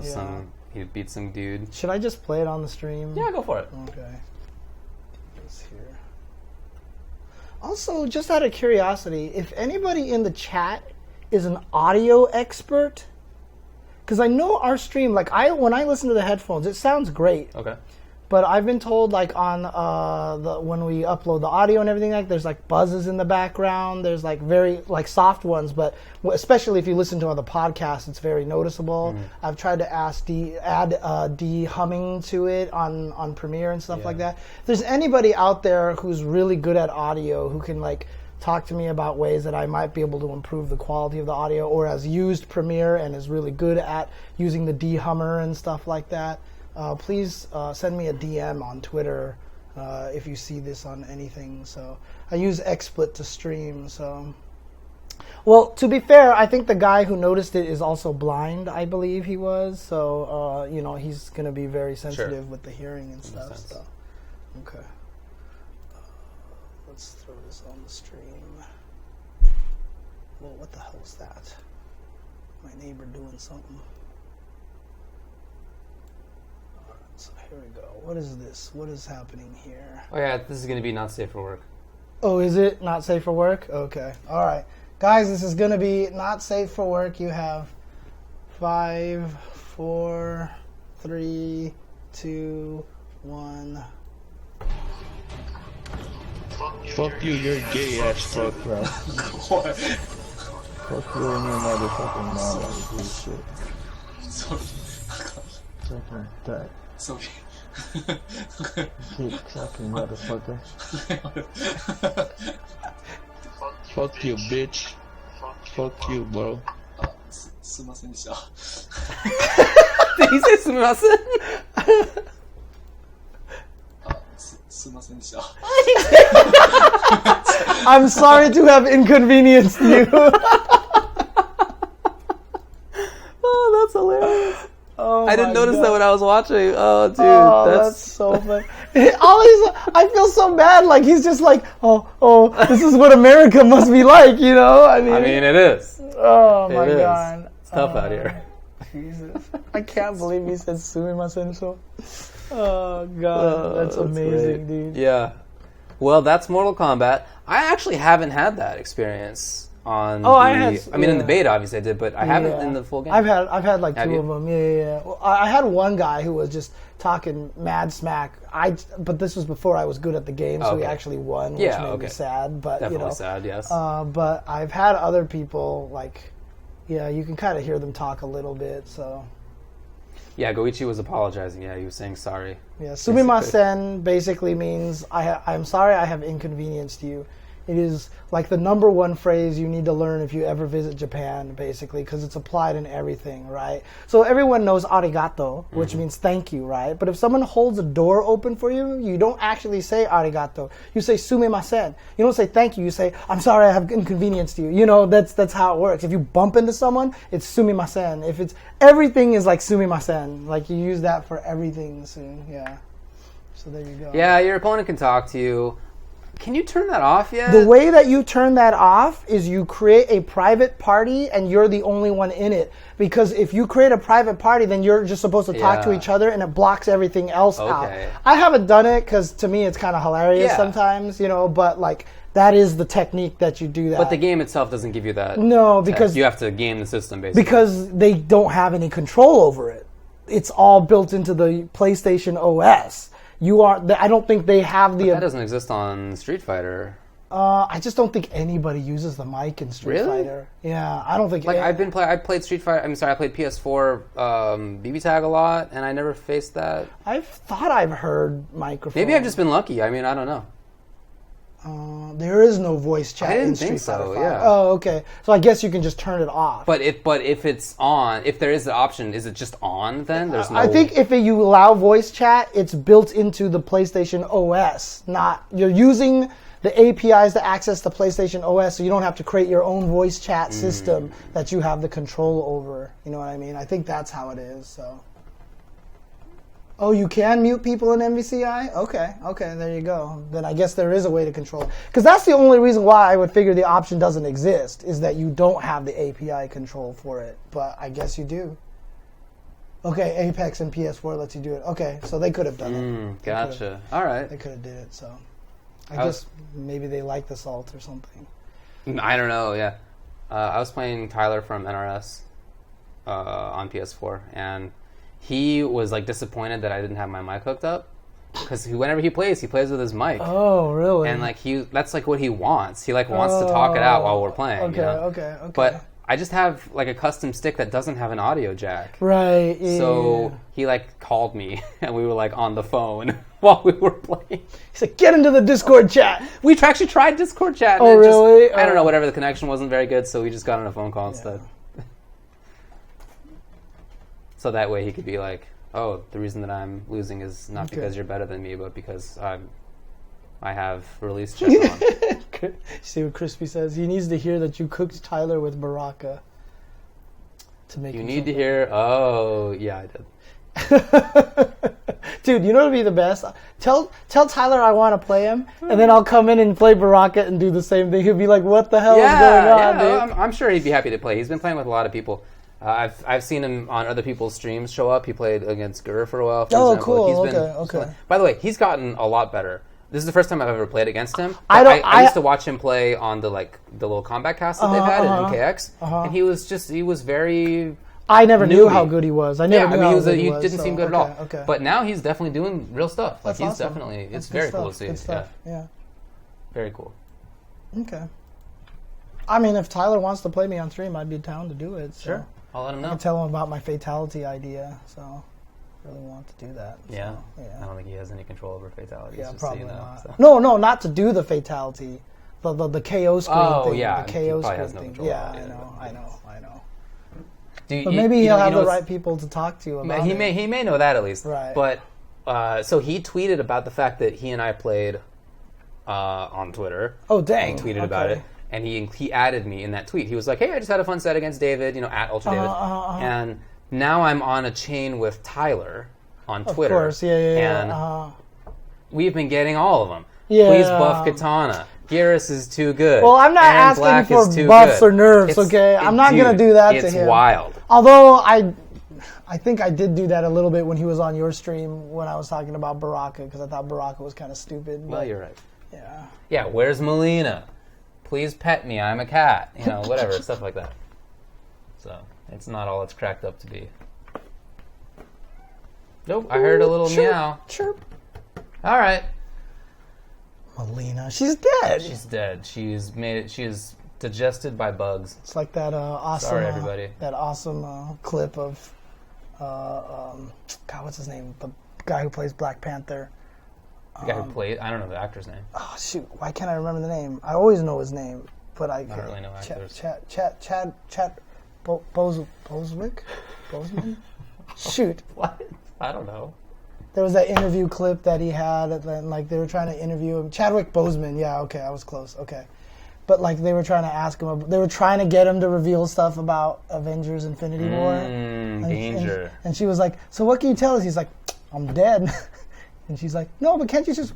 "I can't tell you I'm dead." Right. He's like, "Can you?" "I'm dead," because his character got snapped away. Right. So. I love that clip because the way he says it is just so. He just has this smile on his face, dude. It's so great. That's good. Chadwick Boseman. Yeah, sorry everybody. Melina died, and you can't come back to life in Mortal Kombat. Once a character dies, it's dead forever. Well, you can't be retconned. In comics and in games, correct. There's no way that characters come back after they're dead. That's it. It's pretty much over. That's how it goes. So, yeah, exactly. The timeline cannot be erased in this game about erasing timelines. Mm-hmm. It's just permanent. I'm really surprised. So I showed that the Jax ending, was it Jarek's ending, whoever, that very famous MK4 ending. The classic. Yeah, the classic ending. And I'm surprised that nobody has re-edited that and wrote the word like slavery over Jarek when Jax drops him over the cliff. I mean, I feel like that's had to have happened at some point in time. Hey, right? you could have done it and took the world by storm. Yeah, I know. Jeez. Right? Probably should have. Oh my god. I should have never watched that video because every time I finish watching that video, all I can think of is, wrong, Jarek. This is not a brutality. This is a fatality. Yeah, Exactly. the voice lines are great. Yeah. Beautiful. I still haven't done the story mode yet. Oh, it's a good one. I just haven't found the time because I just want to keep playing the game. I know that feeling. So. Yeah. I have actually been grinding towers and stuff, but that's basically thanks to the AI. So you're doing the AI I'll set the AI stuff, to do stuff, and then I'll like go back to like looking at a contract or cleaning up my room or whatever, and just press X every now and then when the character's muted. I think I'm gonna try that. But it's actually useful. So the AI I really like to watch in the beginning of a new NRS game because it does cool combos. It actually does cool combos. Yeah. So if you don't know what your character's combos are, just take your AI. Set the custom combos to max. You don't even have to go this far, actually. Just go to training mode and set them to very hard and to CPU. Yeah, that's true. That's true. That's what somebody told me to do with Johnny, and that Johnny was just blowing me up with crazy. But, you might as well like earn. Oh yeah, coins, it's true, right? It's true. But you're because right. you're also walking it in 4th time speed as well, right? You're doing the AI at 4 times speed, right? Can you do that? Yeah. What? If you hit the option button. Well, I don't know. I did that in the AI battle. I don't know if you can do that on the AI tower. Yeah, you hit the option button, it goes to 4 times. Can you do 4? That's only for AI battle. Okay, not in tower. Man, I was about to be so excited. Okay, they knew. They probably knew that would have been too good. Yeah, wow. They probably knew that would have been too good. Okay. So I did that with Baraka. I took Baraka into the towers, and I was like, all right, what combos am I not getting about the command grab variation? None. Yeah, I mean, that's his weakness, is that variation does not have combos. He does not have launchers. My corner combo is better than the AI's. Oh, okay. What do you do in the corner? So whatever combo into spines. Okay. And then down 1 spines, and then forward 2-1 command grab. Oh, okay. I mean, it's not a million damage. Yeah. It's probably 320. Okay. But yeah, what it was doing was spines, jab, spines. Oh, okay. Yeah, dude. I mean, Johnny was just doing a bunch of combos that I can't do because it requires like frame perfect back to. Really? Yeah, he was like he's just doing crazy frame perfect combos, and I was like, okay. Sick. All right. Well, you want to skedaddle, or you got anything else to talk about? No, I think that's about it. Okay. We've gone on long enough. Well, we will be in Houston for Texas Showdown this weekend. Yeah, it should be a lot of fun. Again, very much looking forward to it. Always a great tournament. Always a lot of good times over there, and a lot of games being run there. They have a lot of like side games, small games for like Super Turbo and stuff. Part of Tekken World Tour, part of Capcom Pro Tour, part of Arc Revo World Tour. So definitely watch it. It's gonna be fun. Yeah. The commentary, the matches will be streamed on twitch.tv/leveluplive, twitch.tv/pandaxgaming, and twitch.tv/txshowdownlive. And also, if you're in the vicinity, make sure you come by, say hi to us and everything like that. If you are in the area, try to make it. It is 100%. In Houston. Texas is a big state, so I'm not going to be like, if you live in Texas, you should come. So I should make a 10-hour drive? Yeah, exactly. Yeah. So, I mean, if you can, you should try to make it down. If you didn't know about it and you're like, oh, crap, I'm like right there, then there you go. So cool. Yeah. Okay. All right. Have a good one, everybody. Bird.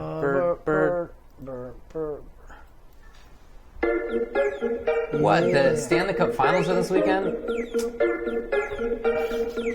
Wow. Yep, I know that feeling. TIL. I know that feeling. I see everybody on my timeline talking about, oh my god, quadruple overtime! Oh! And I'm like, what? It's a weird life. I made my choices, though. Yep, same here.